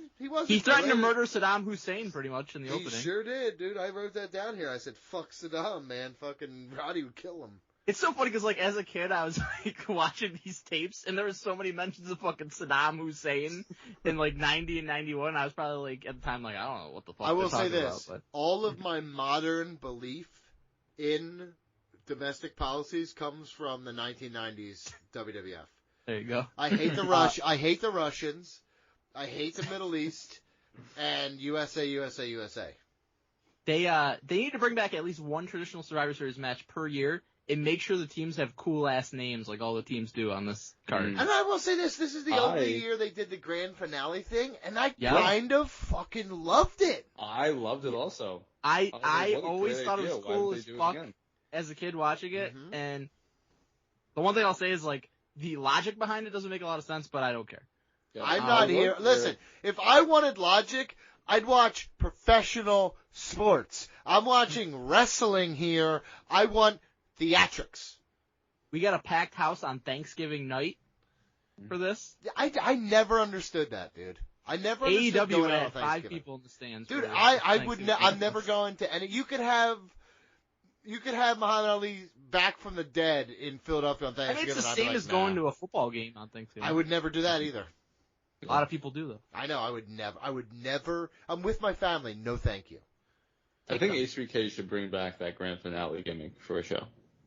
I'd be down for it. He listens. He listens. Just have like a slight explanation for like why it's heels versus baby faces. Like have a reason for them to be on those teams. No, you don't have to. I'm actually fine with no reason. Just give me cool names and I'll sacrifice story. First match, the Perfect Team, which is Mr. Perfect and all 3 members of Demolition. This is me. This is my team against Mike's team, essentially here. Yes, it really is. Versus the Warriors, Ultimate Warrior, LOD, and the Texas Tornado. Bro, creaming my pants for Mr. Perfect and Demolition. I will say this. I literally, my first note, well, first off, they showed the egg before this. We didn't mention I don't care what year it is, the egg is a fucking awful idea. Let me tell you something. The more I watch it back, the egg is iconic. It's an incredible moment in wrestling history. It's horrible, but it's fucking amazing. And I'm here for the chaos of all that shit. I said Mike Combs buckets for Perfect Team. Yep. And then I start from that moment forward. I start marking out because everything is the names of the people in the group with an exclamation point. And then it gets to Ultimate Warrior, and I say I have a question mark. Dude, how clever is insane? How clever is the Warriors? The Ultimate Warrior, the Road Warriors, and Kerry Von Erich, the modern day Warrior. Yep. It was honestly love it. So cool. Very, very cool. And honestly, Texas Tornado in this match, why he's one of the best Intercontinental Champions of all time. Did you know, real quick, that he actually walked into this match with the championship, right, Mike? Uh-huh. He was not champion at this time. He had lost it on a pre-tape. Change? Yep. Yeah. Yep. Mm-hmm. That happened a lot back then. I know. I always look for these little notes about, if you just Google, there's like little notes about the show. I've got a couple of them that are pretty cool in this one. That was a good one. I still can't believe that this was Demolition's ring gear. Yes. Oh, it was beautiful. It was awesome. And I mean, Axe was fucking 60, like almost 60 years old at this point, wasn't he? I don't know about that. He was probably about 50, but I'll say this.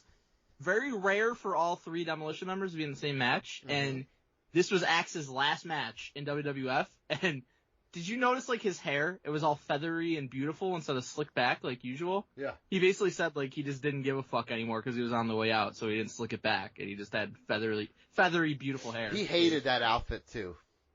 He loved it. He did not. He said on several occasions, I listened. He thought he was being, they thought they were being embarrassed because that's what Vince thought Legion of Doom was. No! I don't know how many times I have to say this. They were not the Legion of Doom ripoff. Powers of Pain was very clearly the Legion of Doom ripoff. That's not true at all, dude. Come on. Yes, it was. They had the face paint. They had the same fucking, long trunks. They were exactly them. You are so foolish. Mr. Perfect selling, fucking unreal in this match. Yeah, honestly. Stole the show. I loved Mr. Fuji as a kid. Maybe you could say it's racial stereotyping, but fucking, I loved him. Bobby Heenan was great too. Every part of this match, I actually thought one thing that happens throughout the night that I'll address here. There's a lot of countouts and a lot of disqualifications and stuff. But it was well done and well. You protect them and you keep the match moving. Yeah. You get the classic. They took out 4 guys in one fell swoop in this match. That's right. Yep. He's just like, whoop, that's it. This was a really fun Survivor Series match, so a good opener. This was always my favorite match on this card. Yeah, 100% the best match. 100% the best match. The show doesn't pick up from this really. Well, there's a lot of moments for the rest of the show. There's moments throughout, but this was the best match by far for me. Mr. Perfect is just such an incredible idea for a gimmick. It wasn't a gimmick, brother. That was not Kurt Hennig. That was not a gimmick. His gimmick was like something else. I'm just saying, Mr. Perfect though. That's like. Did you ever hear the rumor? Again, I don't know how true these things are. I always like hearing about shit like this, but that they brought in Terry Taylor, and he was originally supposed to be Mr. Perfect, but then they were able to sign Kurt Hennig from AWA, and they made him Mr. Perfect, and fucking Terry Taylor got stuck with Red Rooster as his gimmick. Yeah, I heard the Red Rooster thing was like a rib on him because he was pissed off or something. I don't know. But I'll say this about Terry Taylor: he never would have fucking made Mr. Perfect. No, but I like Terry Taylor. I thought he was just like bad rap. He's a good hand. He was a good hand, but he was a good looking dude who was like, you could have made him into something. Nobody can do Mr. Perfect like Mr. Perfect. No. Warrior, the sole survivor here, was bullshit. Should have been Mr. Perfect. You knew what was going to happen. The only way this was going to work was you knew it. The only thing I literally just forgot was that I had to deal with Tito Santana. Hello, it is Ryan, and we could all use an extra bright spot in our day, couldn't we? Just to make up for things like sitting in traffic, doing the dishes, counting your steps, all the mundane stuff. That is why I'm such a big fan of Chumba Casino. Chumba Casino has all your favorite social casino-style games that you can play for free anytime, anywhere with daily bonuses. That should brighten your day a little. Actually, a lot. So sign up now at ChumbaCasino.com. That's ChumbaCasino.com. No purchase necessary. VGW Group. Void where prohibited by law. See terms and conditions. 18+. As well. I was like, where the fuck did Tito Santana come from here? What are we even doing? Next match, $1 Million Team, Ted DiBiase, Rhythm and Blues, and a mystery partner against the Dream Team, Dusty Rhodes, the Hart Foundation, and Coco Beware. Hall of Famers galore, including Coco Beware. Okay, Ted DiBiase. Great promo for this. Unbelievable promo. He does this multiple times in the show. Yeah. It's such the perfect heel gimmick. Unbelievable, and he plays it to perfection every time. He's one of the best. And seeing Dusty Rhodes post polka dots here, this is, and I love Dusty, and he's fantastic. This is post polka dots or before?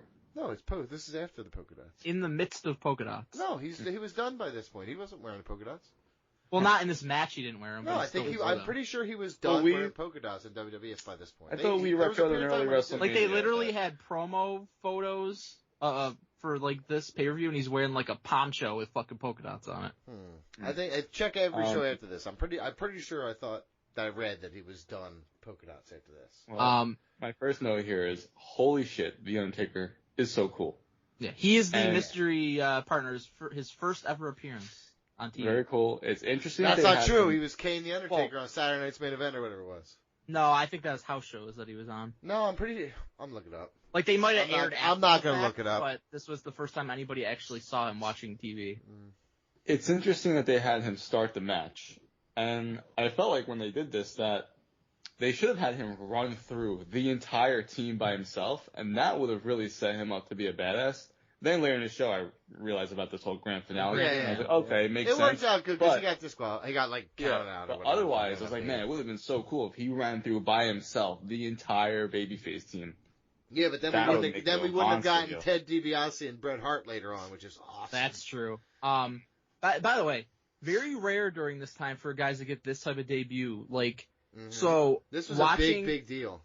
Lately, watching back a lot of early and mid-90s stuff, what would happen is either you'd get vignettes, and then you'd show up, or you'd just show up literally on fucking super... Like, I'm watching 93 right now, they're just like, and up next is the debut of Adam Bomb. No mention of fucking Adam Bomb at all before. And he's just gonna show up and have a match. So, that's usually how they did it, but on a pay-per-view as a mystery partner, eliminates Coco, eliminates Dusty, tries to murder Dusty outside the ring. And that I like that. That's how they had him eliminated. Like, he doesn't fucking care about winning. He just wants to kill people. Yeah.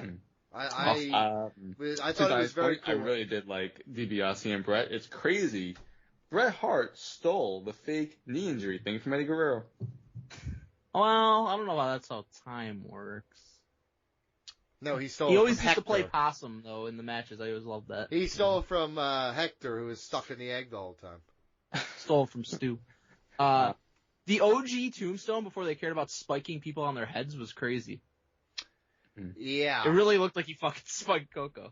Coco, he might have. They're like, we're going to work him, brother. He really knew exactly what to call the move already. I was like, wow. Yep. And Piper's like, oh, that's what's called? That's good announcing, is what that's called. Did you ever hear Undertaker talk about Scott Hall bitching about getting his arms crossed? No. Undertaker, you didn't like getting pinned that way? Undertaker said they were working so Reading is above Philly and then they go to Philly. So they're working Reading in the morning and Philly in the afternoon. And he's working Scott Hall and Scott Hall's like, man, you're going to make me look like a J-Brone putting my arms across, right? Like if you do that, right? So he was like a house show in Reading. So he stiffs him. He won't put his arms up. So, you know what I mean, for the thing. So somebody wised him up before he got to Philadelphia, but Undertaker was like, I already made up my choice. He was gonna fucking bend his arms. So he fucking said, he's like, it got time to do the tombstone, and he said when he went to grab fucking Scott Hall's arms, they were already crossed for him. He said he didn't even fuck around. Smart. Yeah, it's very fun. The final two of this match was just probably the best pure wrestling on this entire show, DiBiase and Brett. So fucking good. You could tell they knew Brett was going to be a single star very soon by the way they were pushing him in this match. DiBiase reversing the momentum on the crossbody to get the pin. Honestly, Ted DiBiase. This is wrestling. Yeah, honestly, Ted DiBiase and Bret Hart, that period of time on this card was chef's kiss great. It makes me wish we got like a DiBiase versus Bret Hart single feud. I was thinking about that during this. Mike, is 97 the first time Bret turned heel? No, he was a heel early, in the mid to late 80s, him and Neidhart, because Jimmy Hart was their manager. Yes. So. Yep. But it wasn't a long period either. Well, that wasn't a He stretch. turned face probably 1990 or 1989, and then he was babyface, until 97. Wow. It's quite the run. Yep. But yeah, I felt that also as far as he's the last one here. They clearly see something in Bret, which was the right choice. Correct. Yes. Big time. Next we get the Vipers, which is Jake the Snake Roberts, the Rockers, and Jimmy Snuka, versus the Visionaries, Rick the Model Martel, Power and Glory, and the Warlord. Mm-hmm. Before this match starts, yes, Jake the Snake promo. Yes. Where? Which I really enjoyed. In the shower. In the shower, because Damien likes the wetness. Yeah, they said. That's a good snake owner. That's a great. He was not a good snake owner. This is before he pretended it was his dong. Hold on real quick. I actually have a note here about the previous match. Shane McMahon spotting. Oh, yeah. Yep. He would pop up as a referee every now and then. Like an outside referee or something like that. Yep. Mm-hmm. That's how Vince had to work his way up. His dad made him do that, so he made Shane do the same thing, basically. He always did. I really like that they had the promo right before the match. Yeah, they did this with most of the matches, and it was and I good really build enjoyed up. that. They did a great job with the booking, because the main captains of all these teams had a fucking issue with each other. They were feuding, and then they had some other of the secondary, Hulk and in. Animal and Axe Smash. That was right. That was a thing at the time. All kinds of shit woven in. It was perfectly done. It really was. What they did was the show had good pacing. Yeah. Mm-hmm. This was, like I said, in retrospect, we talk about the ideal parameters of an event that we like. It's because of this kind of stuff that we, it's like when you tell a story, everybody's got something to do, but there's a reason why things happen. Almost a reason for everything happening. Mike, was Shawn Michaels dyeing his hair at this time? It was very blonde, so potentially.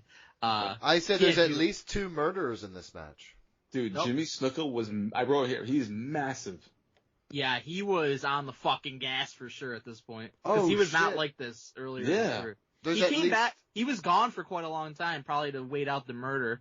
And then he came back for a year or two. He put over Undertaker in his first WrestleMania match. And then where'd he go? Where did Jimmy Snuka go? EC-Dub. He went to EC-Dub, Eastern That's Championship Wrestling. A safe haven for murderers and degenerates. Well, I was going to say, I said there's 2. There's at least 3 murderers in this fucking match, actually.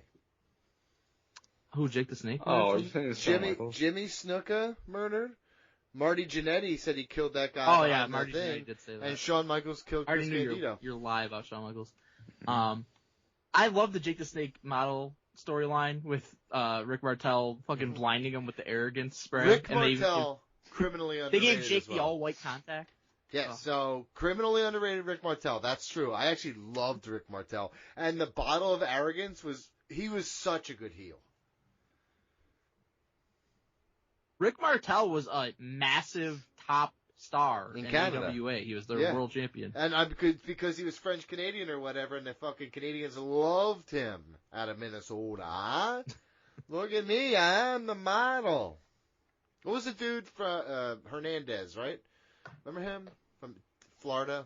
Or no, that was Texas. WCCW. Gino Hernandez? Hernandez. Texas. Yeah. Real quick, you wouldn't know it by looking at him, and Donnie already disparaged his good name. The Warlord is a very nice man. I met him recently at Nickel City Con because I got his autograph in Barbarian. What word did you just say? It's like a Comic-Con. What was the name again? Nickel City Con. Nickel City. Okay, all right. Nickel City.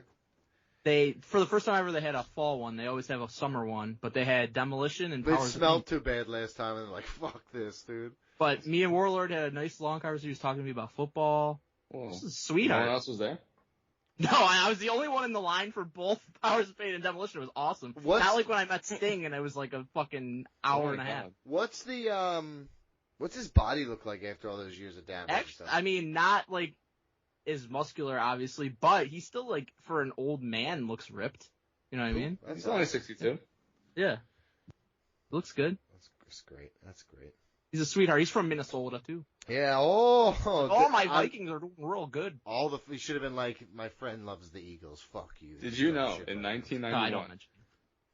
In 1991, Warlord was the number 75th ranked on the top 500 PWI list. Underrated. Criminally underrated. Criminally underrated. Have you seen his matches with the British Bulldog? Can I say something to you guys? I don't think I've ever seen a match before this. Paul Roma, not all bad in this match. No, actually, Power and Glory, I mean, if he could have rode that out for the rest of his career, that was a good tag team. I just meant because he eliminated Shawn Michaels.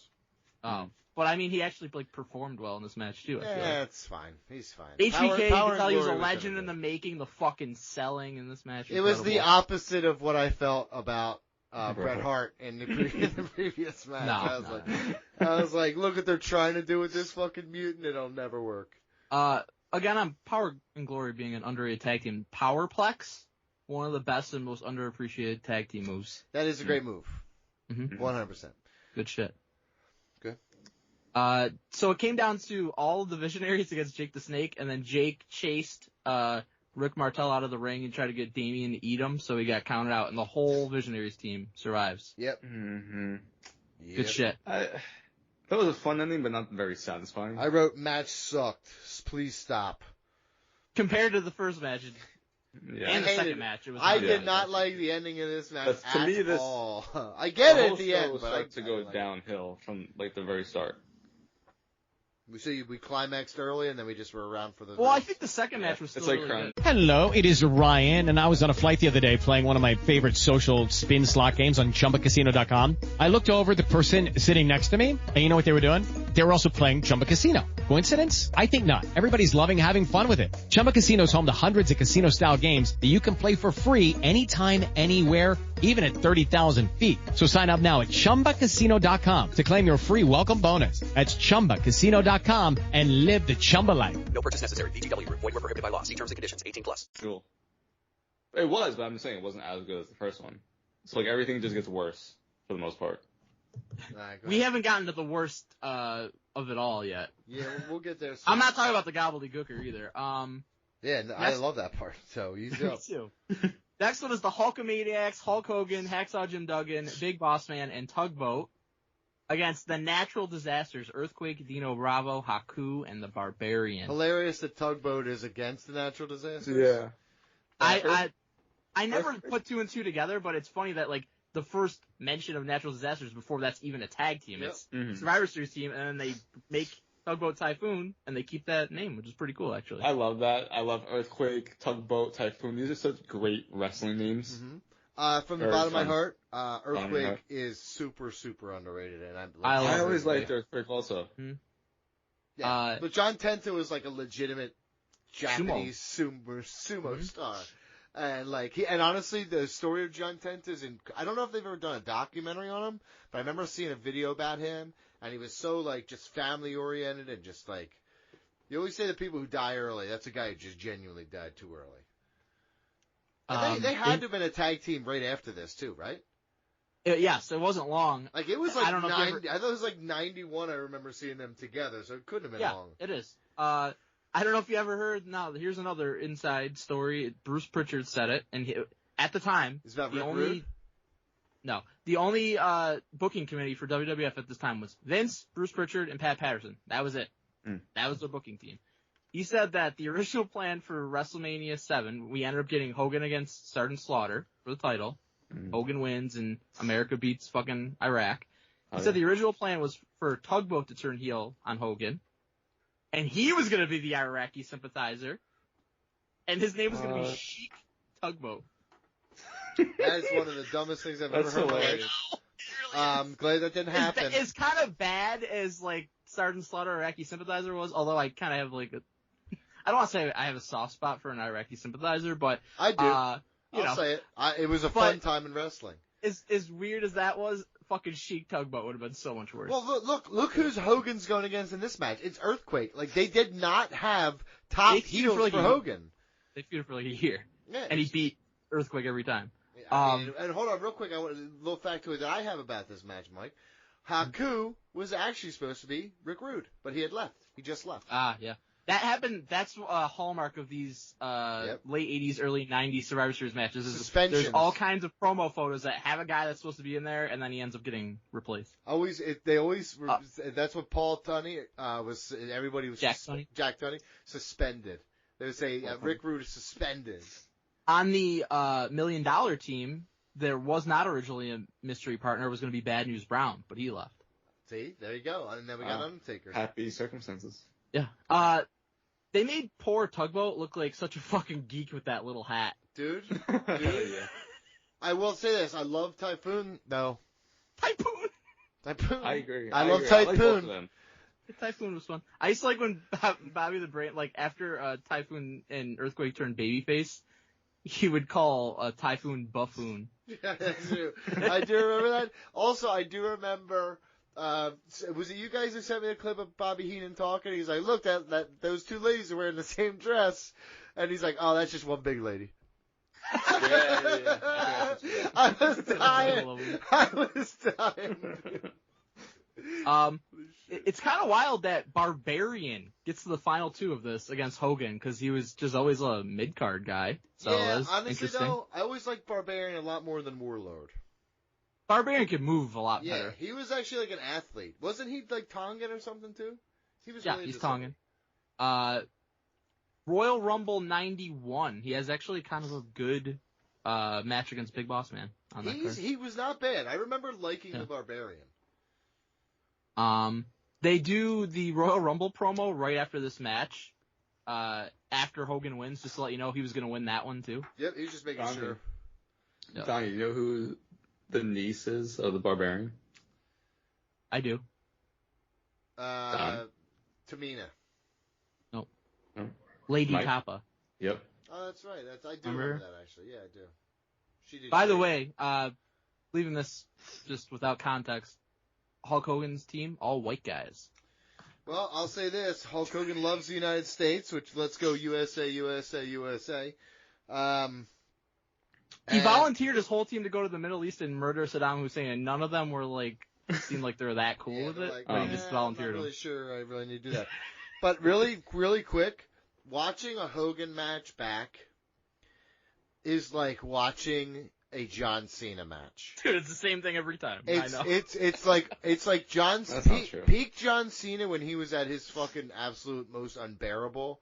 Mm-hmm. It is the same feeling I get for the Hogan stuff. It is. Yep. It is so fucking awful. I legitimately hate it now. Watching. And the difference is watching the Hogan shit as a kid, I liked it, but then when I was watching Cena in 2012, I'm like, this fucking blows. I hate Superman. I hate Mickey Mouse. Like, this shit sucks, dude. BJ real quiet on that side.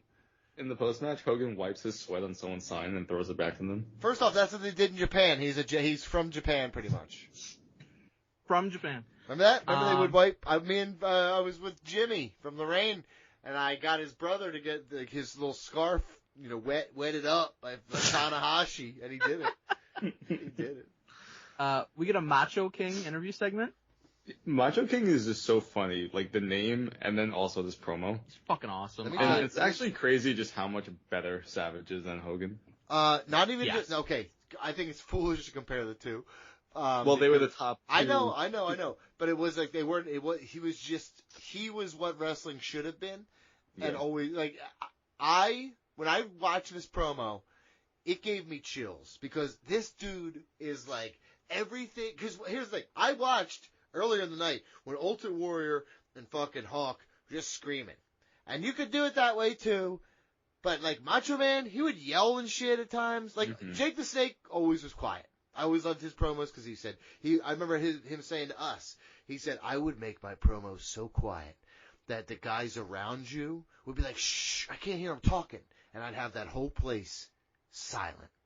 Like I love that. But Macho Man yelled, but it was just fucking, you felt it. This was a great promo, and I love Macho Man. Could you imagine like how much his throat would have to hurt after he was cutting a bunch of promos? I'm not worried. Because that wasn't not his real voice. Imagine you're just like, I'll have a chicken enchilada.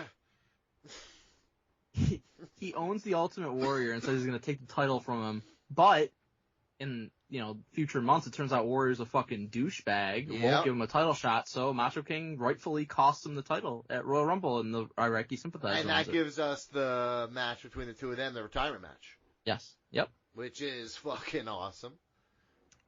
Here's the low point of the night, in my estimation. It's the Alliance. Ooh, Nikolai Volkov, Tito Santana, the Bushwhackers, versus the Mercenaries, Sergeant Slaughter, Boris Zukov, and the Orient Express. This is fucking J. Brone Central. Yes, but I will say this. I understand now where Sergeant Slaughter ended up coming out of this. This was a showcase for him. What we ended up getting out of this, I get why they were doing this. It sucked in the moment. But I will say this, Mike, again, big pop from little version of me because Luke and Butch were two of my fucking favorites.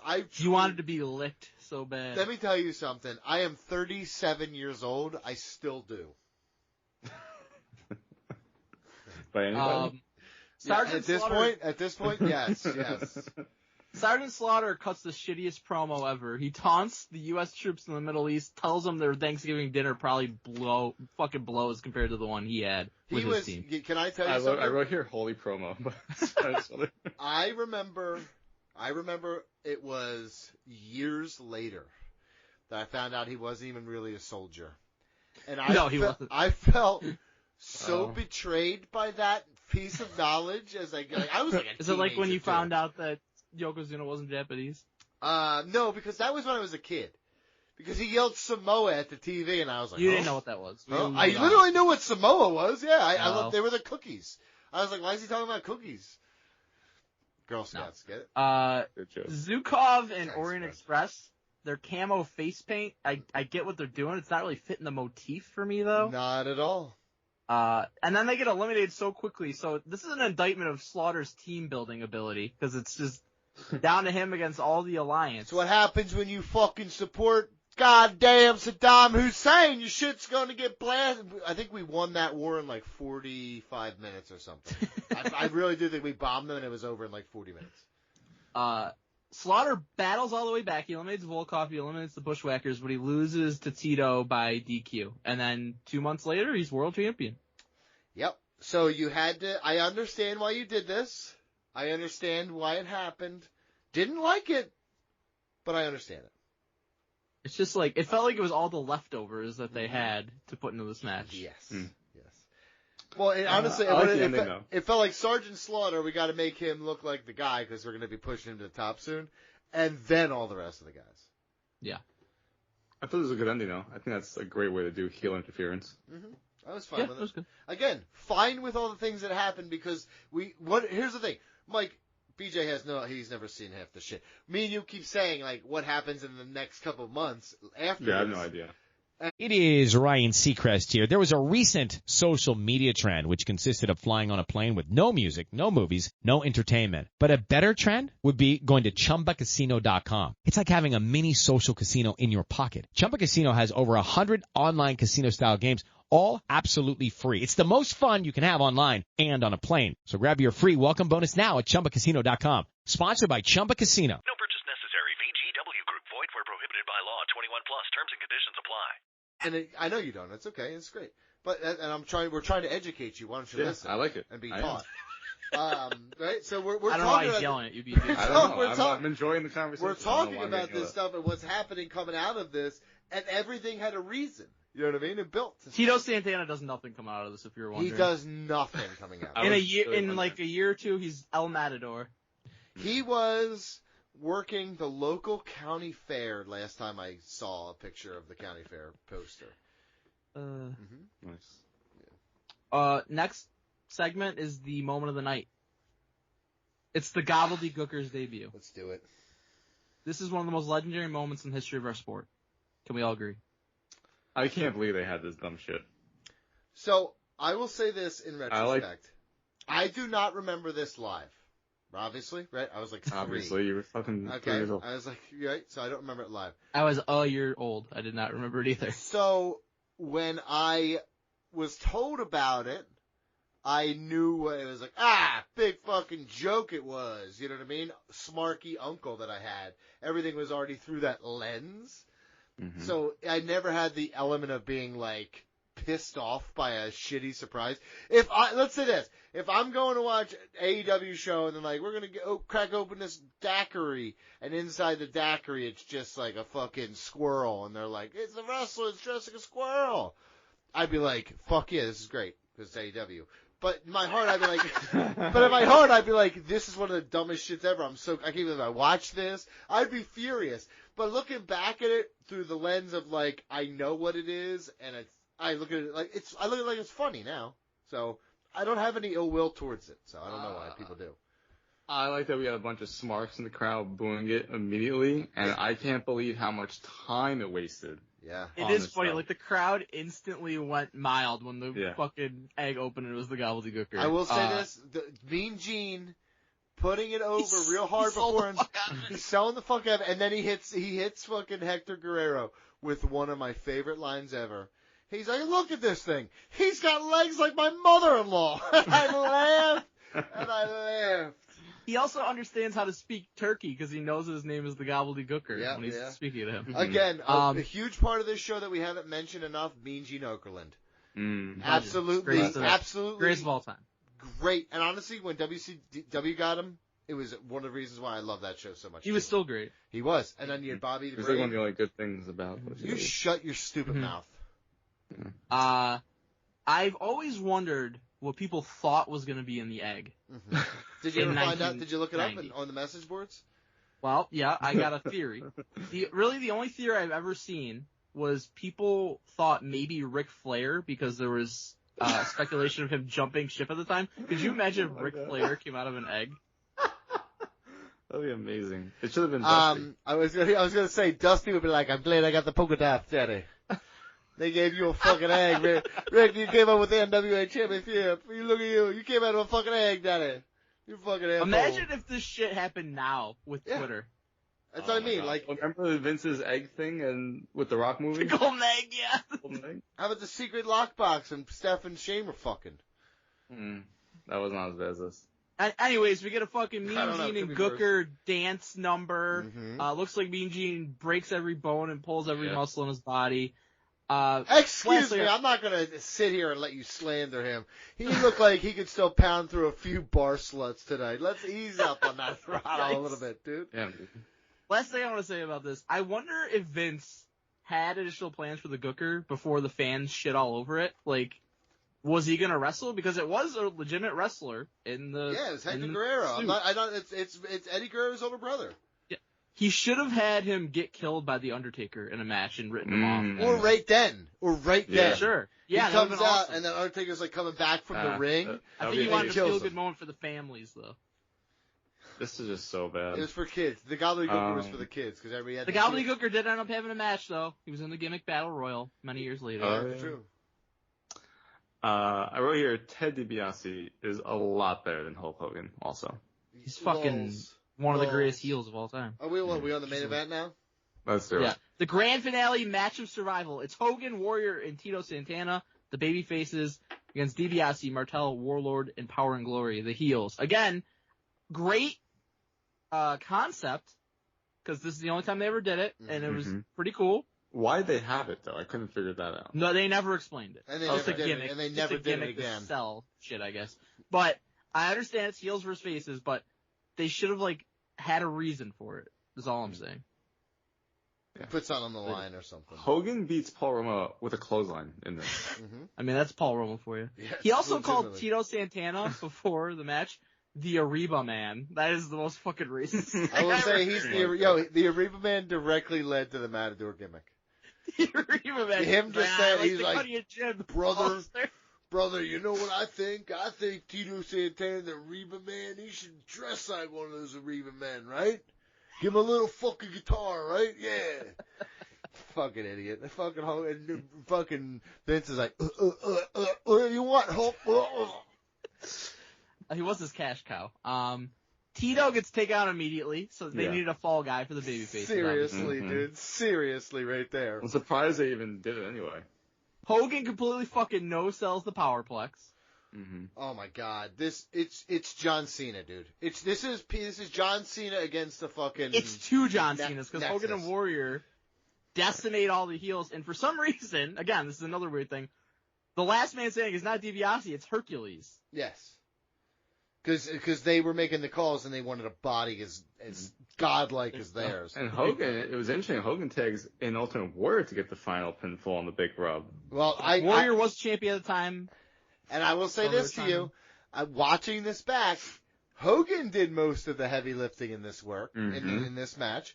Well, and Warrior. You can say what you want about Hogan, but he was definitely a better worker than Warrior. He was, and I will say this to you from the bottom of my heart. I think by this point, maybe they were starting to realize maybe Warrior was a fucking total psychopath, and we might have to go back to Hogan.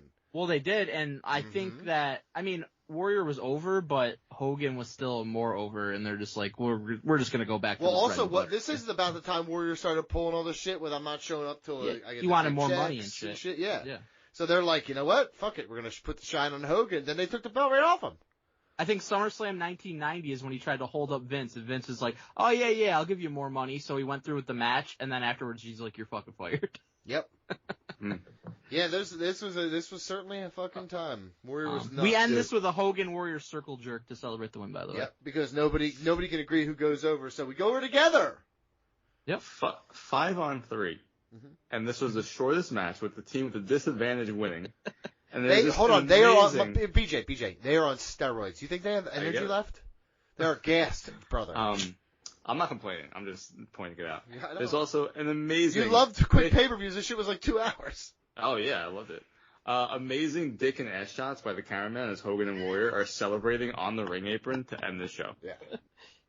They know where the money's at, dude. It was for the moms. Yeah, exactly. Canes for the moms. This is for the moms. Remember his Canes for the moms? I haven't thought about that in fucking legit 8 years. Canes for the moms. The Hogan and Warrior for the moms. My mom probably loved them, honestly. Anyone but my father. Okay, I gave this 10 out of 10. I fucking love this. 10 out of 10.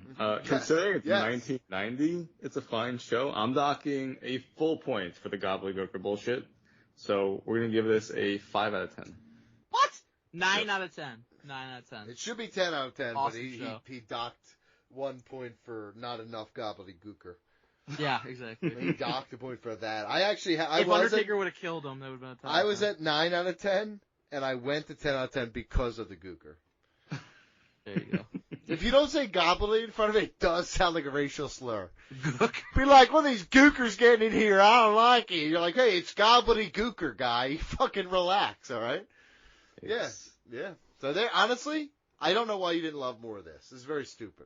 I just don't know if you understand wrestling.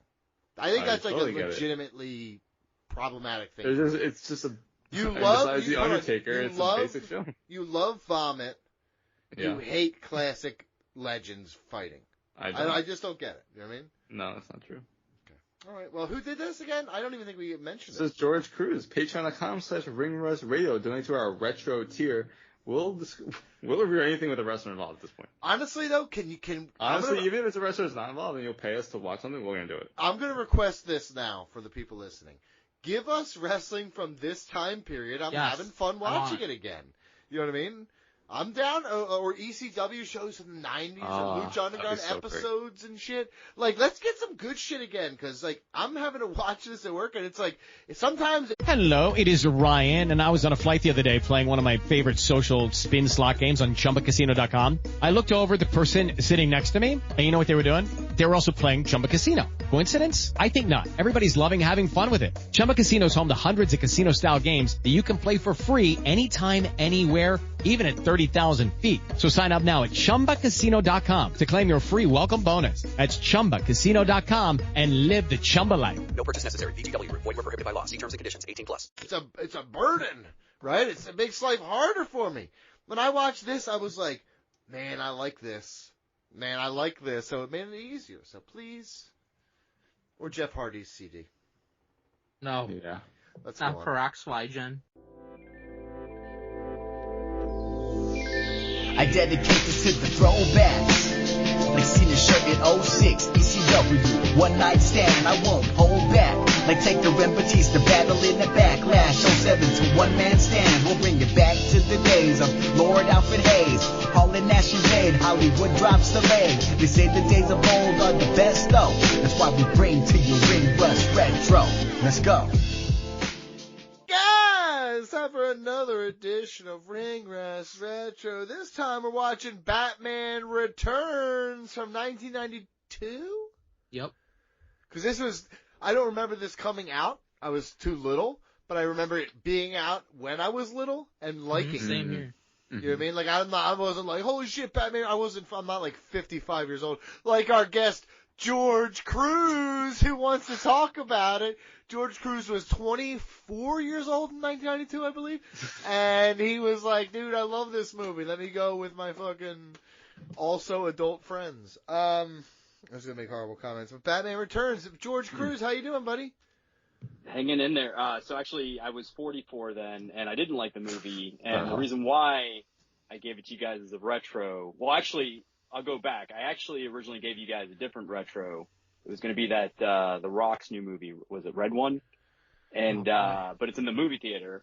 I was going to do, give you guys a little Triple R field trip, but Mike and BG objected to said notion. So maybe now that you're saying it out loud on something that's being recorded, you could listen to it back and realize how bad of an idea it is. What I was going to say is, in theory, the words you were saying were good, but you bored me to near death with them. The words were not good. That I couldn't fucking really follow. I was like, oh, field trip to the.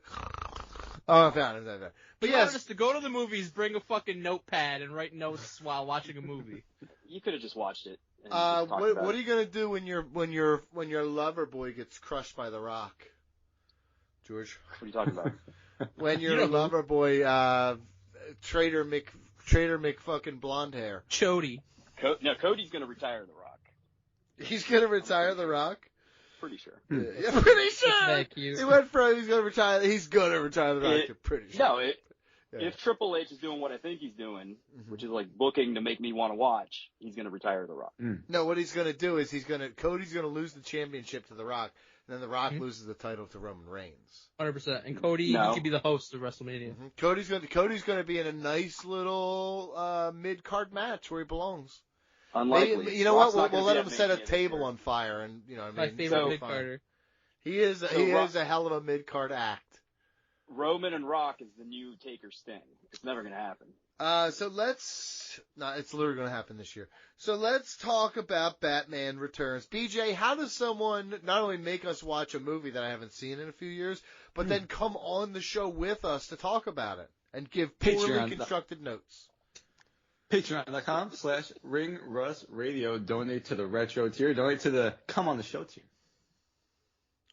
George, do you remember when I was shunned from night one of WrestleMania? It still haunts me to this day. Yeah, I remember almost as much as seeing you there on night two. Remember when I yelled "shit sucks" real loud when Roman Reigns and everybody told you to shut the fuck up? Basically. That's not true. Everybody laughed. It was like, this kid, we missed you on night one. That was the consensus I felt. The entire crowd got quiet right as you said that. That it wasn't because of me. That was because of the action in the ring. That's the same night that I almost beat the shit out of Reggie, but he backed down like a coward. How is this relevant to Batman Returns? Guys, Penguin Man, Batman Returns. Mike, take the lead. All right, Batman Returns, 1992. I'm agreeing with you, Donnie. Like, I didn't watch it like when it first came out, but I had the VHS as a kid and fucking watched it so many times. The VHS of Michael Keaton as Batman, Michelle Pfeiffer as Catwoman, and Danny DeVito as Penguin, all like on top of each other, the three heads, was an incredible fucking cover. I had that also. This is a legendary movie, and yes, it is a Christmas movie. Don't argue with me on that. And I will say this, Christmas. Guys, Michael Keaton is Batman, for the record. To me, Michael Keaton is the best Batman, not named Adam West. I agree. He's my definitive Batman. Mm-hmm. He is. George, who's your favorite? I think it's probably either Keaton. Say George Clooney. Say George Clooney. I know you want to say George Clooney. Bale. No, Clooney was the worst, but Christian Bale was pretty damn good. But Keaton is, even rewatching this one, like a movie I didn't even like, because I'm a diehard Batman fan. So outside of wrestling, like Batman's one of my favorite things. Oh wow, that's really dorky. Well, I listen to the show. I mean, what do you expect? Better. But yeah, so this movie, I liked it better watching it this time than last time I saw it. First off, you were wrong as shit your whole life. Yeah, you first as shit. I can't imagine anybody not liking this movie. Yeah. You were wrong as shit your whole life. The cast of this movie is incredible. Christopher Walken. What are we talking about? Oh, good. Yeah, great cast, great acting. Actually, the actors. Yeah. So what did you hate exactly? Good question. I actually wrote some of it down. So the main thing, I'm not a big Tim Burton guy, and this movie was more a Tim Burton movie than a Batman movie.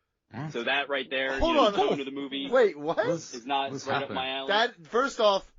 What was it? A Superman movie? No, real quick. No. So you thought this was like Edward Scissorhands, right? It was more like Edward Scissorhands than the first Batman. So it was technically more like the cartoon, which was a lot like that. I don't know. You're stupid. But, go ahead, next. George, why don't you explain why we watch this? Oh, so wrestling tie. Let me see. Oh, a young Anna Jay was in it. No, let's not do that again. No, so I did not see Sarah Jay in it once. So three ties to wrestling. So number one, Pee Wee Herman cameoed as the Penguin's dad. Herman was the Penguin's dad for 5 seconds. For 5 seconds, but he appeared in WWE and he was on several Raw times. I'll allow it. Yeah, I said it's weak as fuck, but I'll allow it for a Batman classic. Oh, yeah. I'll make an argument that I could retro anything Batman now because Batman was on the ring apron on AEW for like a month. So, that's but a great point and also let's do some AEW shows. No. Maybe. No. It also featured someone named Rick Zumwalt, who was a famous professional wrestler, and played the tattooed strongman, who Batman actually blew up and killed. One of the first times Batman's ever killed someone. Great. That is wild. Actually, I do know the part you're talking about. It. Yeah, you didn't. Oh, and by the way, he survived. A little trivia. That was Michael Keaton's favorite scene of the movie. When he got the kill. For someone who hates, dude, is this your life? You just hate shit so much that you obsess over it and then know all the details about it? No, it's just. Is that why you like Mike and BJ so much? The movie's been around 100 years. I've heard so much about it. Yeah, well, maybe. He does not like us. Can I tell you something? Do not make 1992 farther away than it already is. It's already scary enough being as far away from now as it is, bud. I saw this movie the day it came out in the theater, and I was probably like 50 back then. 24 years old. As a child, I never questioned why penguins were living in sewers. Mm-hmm. Or how they raised a human child. Well, the zoo was shut down, so they escaped into the sewers. That was what they said. They literally said. So if he's raised by penguins, how do you learn how to talk? No, he was thrown in there. You're missing the point, dude. Maybe the goons that he ended up with taught him. Mm-hmm. The radio. Bunch of Lennies. So Christopher Walken. Here's how the casting went. Hey, want to play yourself in this movie, but with Beethoven hair? Hell yeah, that's how it went. Yeah, of course. And guess what? Christopher Walken doing Christopher Walken things, dude. He was awesome. But he was good in the role. He was awesome. And here's another little trivia. So Max Schreck was actually the name. It was a made-up character named after the guy who played Nosferatu in the 1920-something Nosferatu movie, which I also saw the night it came out at the theater. I will say this to you. These are fun facts that I like. Named after Shrek. I was going to say, my fun fact is, I never knew Shrek's first name was Max. There you go. There you go. Penguin, his goons, they crash Christopher Walken's speech. Hello, it is Ryan, and we could all use an extra bright spot in our day, couldn't we? Just to make up for things like sitting in traffic, doing the dishes, counting your steps, all the mundane stuff. That is why I'm such a big fan of Chumba Casino. Chumba Casino has all your favorite social casino-style games that you can play for free anytime, anywhere with daily bonuses. That should brighten your day a little. Actually, a lot. So sign up now at ChumbaCasino.com. That's ChumbaCasino.com. No purchase necessary. VGW Group. Void where prohibited by law. See terms and conditions. 18+. I'm not going to talk about his goons, like, stealing kids and shit. Oh, we'll get to all that. We're not going to talk about Hollywood flaunting their pedophile ways right in our faces. Like it's never at all suggested that that's the motive, but I always found it odd that they were clowns working for Penguin and not Joker. Well, they got fired. Joker doesn't work well with others. Well, that's true. And also this scene reminds me of the Batman Returns video game, which was fucking incredible. Mm-hmm. That game was You guys have that one? It's a cool game. Yeah. My friend had it. Video games are for nerds. You play them all the time and put them on YouTube, which is also for nerds. Because I'm gaming the system. Yeah. That reminds me, Donnie, I'm gonna watch one of those videos as I do this, so that way you get an extra view. Thank you. That'll make 3. Thanks, Danny DeVito was born to play the Penguin. His body absolutely is perfect for several roles. This is one of them. So, okay, Stop so here's typing. another. So Jordan, you didn't really explain why you hate this movie. Oh, well, I was going into it. Hold on. So, in addition to again, I'm not a big Tim Burton guy. Hates Batman, hates Tim Burton. Okay. No, love Batman. Wild. Not a big Tim Burton guy, but the plot was just really twisted. I mean, kidnapping children and killing them. That's a bit much. And then the Penguin was over the top gross with the fucking black goo coming out of his mouth and eating raw fish, and he sounded like Donnie eating on air when I will say this. You're supposed to find the Penguin absolutely fucking deplorable. Also, the beautiful part of this, and what I love about Tim Burton is, he blends a world of almost animation, almost like a comic book, into the actual movie. I can't believe it. It's wild. Very distinct style. This is the best live Batman movie until Batman Begins trilogy. So, I don't know what you're talking about, George. Hold up. What's the one that's got fucking Arnold Schwarzenegger as Mr. Freeze? Batman and Robin. Future Retro. I love that one, by the way. That it's underrated. That one is an underrated one because that one I was alive when it came out. And I did go see it. And I will say this. I saw it in the theaters. I will say this. It's not that great in retrospect. But you could not have told little version of me that because I didn't go to the movies very Batman often. Forever was good too. Tommy Lee Jones as Two-Face and Jim Carrey as the Riddler. Mm-hmm. That was a great one. Shit was good. I really do like those ones. Those were good. They're good.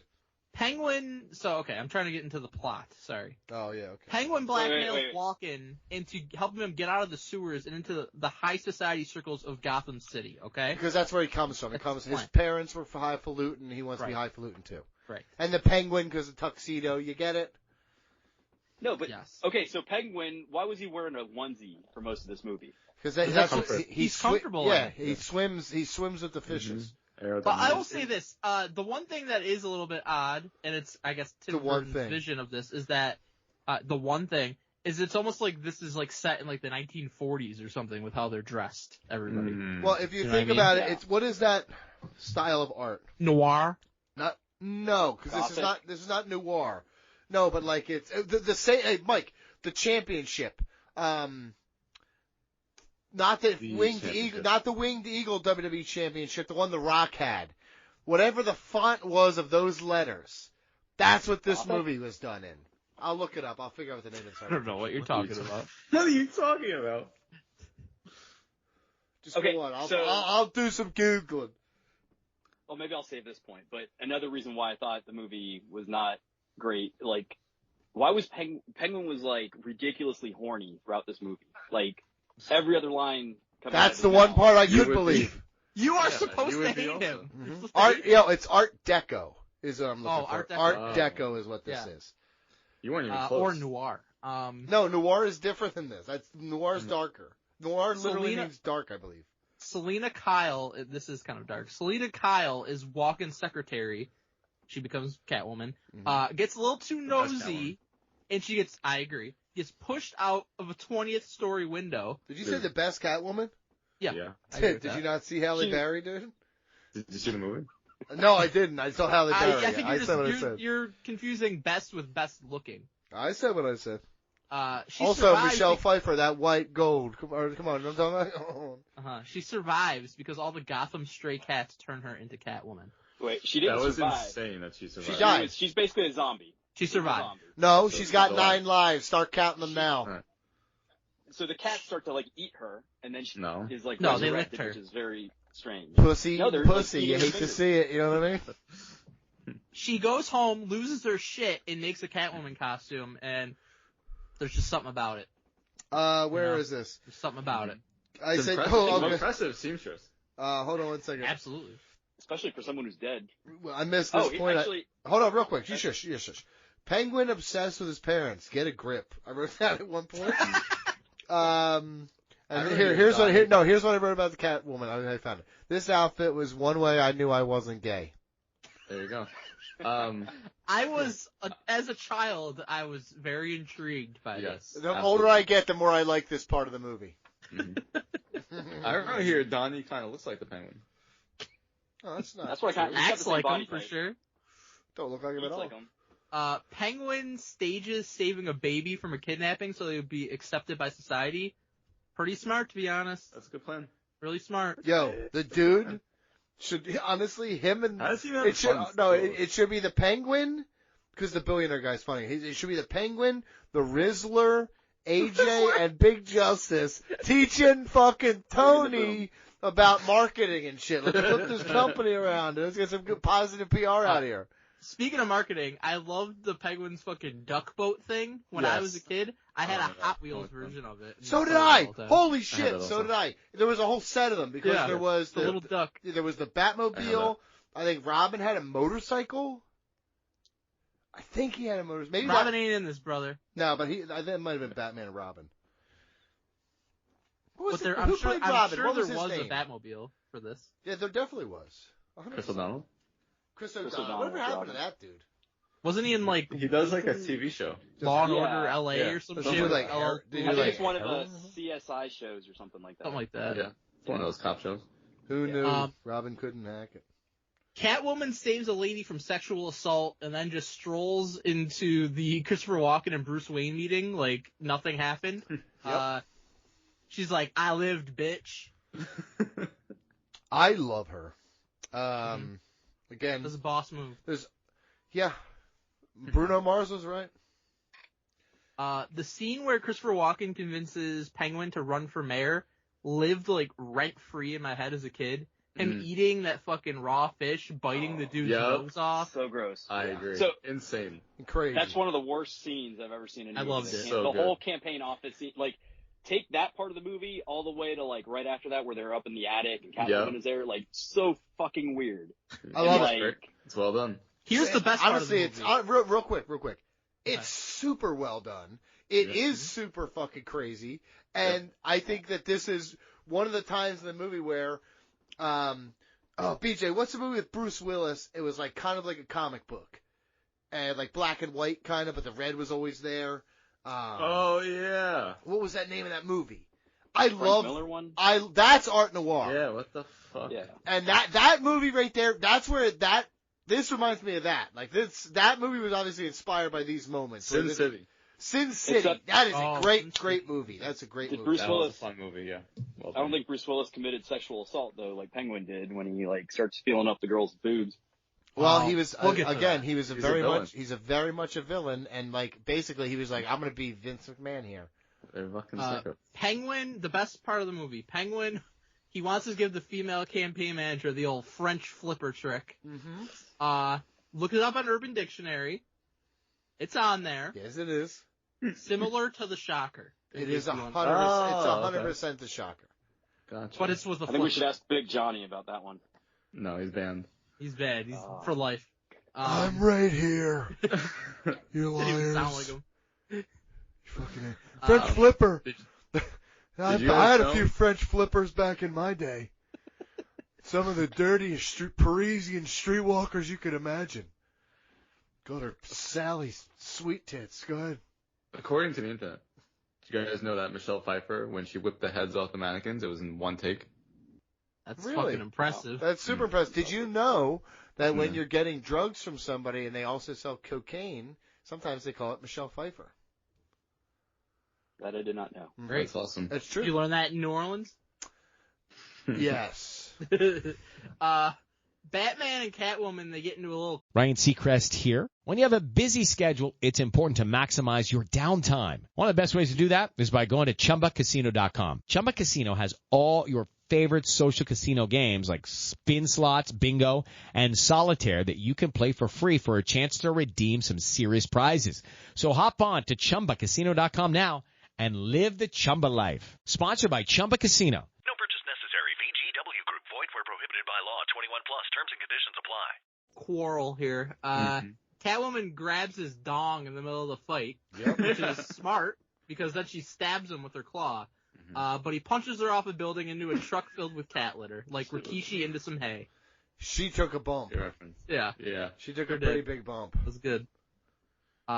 George's favorite scene in the movie that he alluded to. Penguin puts a campaign button on a lady so he could feel up her titty. Then he said Catwoman was just the pussy he's been looking for. This dude's a fucking menace. Yeah. Honestly, this was a movie that a lot of people took kids to, right? Yep. Like, I watched this a lot. It could explain a lot about your sense of humor and your fucking deviance. Yeah. Even your was perverted. Good. Penguin and Catwoman agree that they both want to take out Batman, so they form an alliance. Two-faced fucking bitch. Bruce Wayne invites Selina. Wait. Okay. Totally glossed over in that scene. Catwoman takes the Penguin's bird out of the cage and goes to eat it. Like a lot. That was so disturbing. Well, he tried to eat the cat. First off. Scene was unreal. Yeah, first off, hat tip Looney Tunes, obviously. Yeah. Okay. I guess a lot funnier in animation than in live action, but and I think that's how you soften the blow. That's how you prep kids for it. I think I saw like an interview one time where Michelle Pfeiffer said she actually had to take a bird and put it in her mouth, and like that was real. I was thought it was Harvey Weinstein's. Hello, let's go, dude. Bruce invites. That's a good joke, dude. That's a good topical joke. Bruce invites Selina over for dinner, and they make out. What are the odds of this situation happening? They're at odds as superhero and villain, but together in real life. I will say this, too. It seems like every time a superhero does this, they fall in love with a superwoman. So I'm going to start pretending to be a superhero, waiting for my wife to be like, I'm also... Wait, it's like that Margarita song. Remember that song? Margaritaville? No, not the Pina Colada. Pina Colada song. If you like Pina Colada. And he's cheating on his wife with his wife, and they're like, isn't this funny? Hey, it's funny. We almost cheated on each other. Awesome. Penguin and Catwoman lure Batman in and set him up by making it look like he pushed the Ice Princess off a building. It was kind of wild that Batman made like no effort to save her when she fell. Usually he's fucking rappelling down shit, grabbing people. He didn't do anything. No. He was distracted. Honestly, a great plan to frame Batman. It sure was. Batman gets away from the cops, and he gets licked by Catwoman, so he's having a hell of a night. Yo, let me tell you something. It's a mixed bag right now. He's having like some fucking confused. times. Although I will say this, you know a good tongue when you feel it. You know what I mean? Like, if he's been making out, I agree with you. If I've been making out with you, this is how he knows later in the movie. I think. I was gonna say, because in my head, if my wife like licked my face, I'd be like, damn, that's fucking like a cat's tongue. That's my wife, dude. What are you doing here, dude? Catwoman didn't want to bang Penguin, so he tried to kill her. As you as you do when they reject your advances. Yikes. Didn't work though, since she has 9 lives. He tried to kill Batman too. Batman got away in the back. This fucking dude is the opposite of John Wick. He can't kill anybody. He can't finish a kill for his life. He's like, I'm thinking I'm not back, alright? I want to get out. Is that cool? I'm a little guy. We get kind of a Mankind The Rock I Quit match situation here. Okay. Because Bruce sabotages Penguin's mayoral speech by playing audio of all the fucked up shit he said. He sure did. It's because he stole his car. You skipped over one of the coolest scenes. Oh my God, again. We can't do all of it. You fucking Mark. No. Here we go when again. I was little, or when I was like 50 or whatever, when I saw it. Stop ruining my joke. Well, so anyway, the part where the Batmobile, like, breaks apart and goes, becomes like the little rocket thing, like, that was like the coolest shit back then. So, you didn't even talk about it, but yeah. Well, so I didn't feel it needed to be mentioned. Hold on a minute. Before you Batmobile. jumped in, I literally said they hijacked the Batmobile. Because I was going to say I like that part. And you're over here yelling. It would have taken 4 seconds because that's what it deserved. Yeah, was it cool? In 1992? Yeah, really cool. It holds up. Anyways, after this happened, Penguin flipped out and shot at people with his umbrella gun and went back to the fucking sewer. I always thought that was really cool. Yeah. How did Batman expose? Batman's always going to outsmart you. He owned the Penguin. Okay, so when Penguin gets exposed, why did people have lettuce and tomatoes that they were throwing at him? Like, well, he mentioned it. He said, "Why do people always bring lettuce and tomatoes to these speeches?" Like, did they go grocery shopping and hey, let me stop by at this? Have you never heard the thing of like throwing tomatoes? You ever seen Looney Tunes? Yeah. Yes. I mean, that goes back to the medieval times. Yeah. Hi, I'd like to introduce you to pop culture. They had it just in case. Yeah, they were hungry. That's what you bring for that's called road snacks. Well, now I regret not bringing it to the Triple R live show in New Orleans. I brought lettuce, but it was just covered in hoagie. Christopher Walken, he has this upscale party going. Fuck yeah, Bruce convinces Selena not to shoot Christopher Walken because she was going to. Yep. But the Penguin takes Walken hostage and announces his plan to kidnap all the firstborn children of Gotham. Okay. But by the way, Walken, he proved himself to be actually a good father here because he was trying to take Christopher Walken's son, and he's like, no, take me instead. And he's like, good point. So he's like, and it's honestly, but he loves his son. Yeah. Honestly, totally. Hold on a minute. No, it does not erase all the piece of shit, horrible stuff that he does. No. Yeah, he likes his own son because he wants him to continue on the legacy of horrible. Kill them both. Like they're healthcare CEOs. Batman foils his plan, so Penguin sends his literal penguins to just kidnap all the children. Cutest army ever. Yeah, I love this. All right. Did you have the figures of those as a kid, BG? I think I have one. They had like a little armor? Yeah, I've wanted a penguin ever since I saw this movie. So logistically, how do you pull that off? Because he's the fucking penguin. Buy like high-tech rocket suits for little penguins. Yeah, he controls all of them. That's what he does.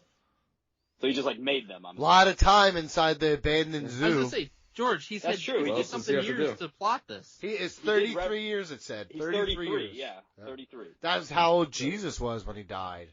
Wow. Jesus and the penguin, are they the same? Honestly, probably more than people want to admit. Okay. Could you imagine how different Christianity would be if it wasn't some hot fucking Arab dude on the cross and said it was the penguin? No one would follow. No one would be like... I would be more apt to follow. No, not me. I'd be like, I'm not following this freak. No way. God didn't make him. By the way, the dude that plays Alfred in this movie is fantastic. Yes, this is a great Alfred. Hello, it is Ryan, and I was on a flight the other day playing one of my favorite social spin slot games on ChumbaCasino.com. I looked over at the person sitting next to me, and you know what they were doing? They were also playing Chumba Casino. Coincidence? I think not. Everybody's loving having fun with it. Chumba Casino is home to hundreds of casino-style games that you can play for free anytime, anywhere, even at 30,000 feet. So sign up now at ChumbaCasino.com to claim your free welcome bonus. That's ChumbaCasino.com and live the Chumba life. No purchase necessary. VGW. Void where prohibited by law. See terms and conditions. 18+. Him and Batman saved the children by interfering with the radar that told the penguins where to go. So that was good. The children are safe. They didn't get. Thank God. They didn't get molested. We're good. This time. I think he was going to kill them. He wasn't going to molest them. He was going to kill them. Well, who's going to do that? No, it's a slippery slope, dude. Waste or whatever. Yeah, it's a slippery slope. Penguin tries to escape in his duck boat, but Batman destroys it with his fucking vehicle. Saddest part of the movie right there. I love that. I know, I did like the duck boat. The duck boat is very cool. It's so funny. Penguin presses the button for his penguins to shoot their rockets, and it seemingly kills him. Okay? Mm-hmm. Seemingly. And then we get to a Batman, Catwoman, and Christopher Walken standoff, a fever dream, essentially. Yep. Dude, Batman never had a better way to remove his mask. He just has to rip it off his suit. Seems impractical. That is strange. Why is it not a removable mask? Yeah. And then Catwoman is just eating bullets from close range. Yeah. So Batman reveals his identity. Walken shoots at him. Then he shoots Catwoman a bunch of times, but she's a cat, so she's got 9 lives, so she's absorbing these shots. That's how it works. Mm-hmm. And she kills Christopher Walken by using like a taser to fucking blow him up, basically. Cool. It reacted with the electricity or some shit. I don't know the science behind it. Yeah, I didn't go. Delaware County Community College did not express the education needed to understand this aspect of the movie. Penguin comes back to life for a minute. Mm-hmm. Yep. Seems like he's gonna wreck shop, and then black ooze comes out of his mouth and he dies again. Yep.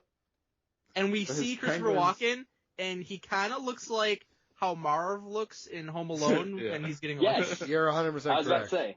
But you know what I'm thinking? You remember in the first Batman when Joker, at the like mob boss meeting, when Joker shook the guy's hand and like burned him alive? Like, I think they used the same dummy and just put a white wig on. Maybe that'd be smart.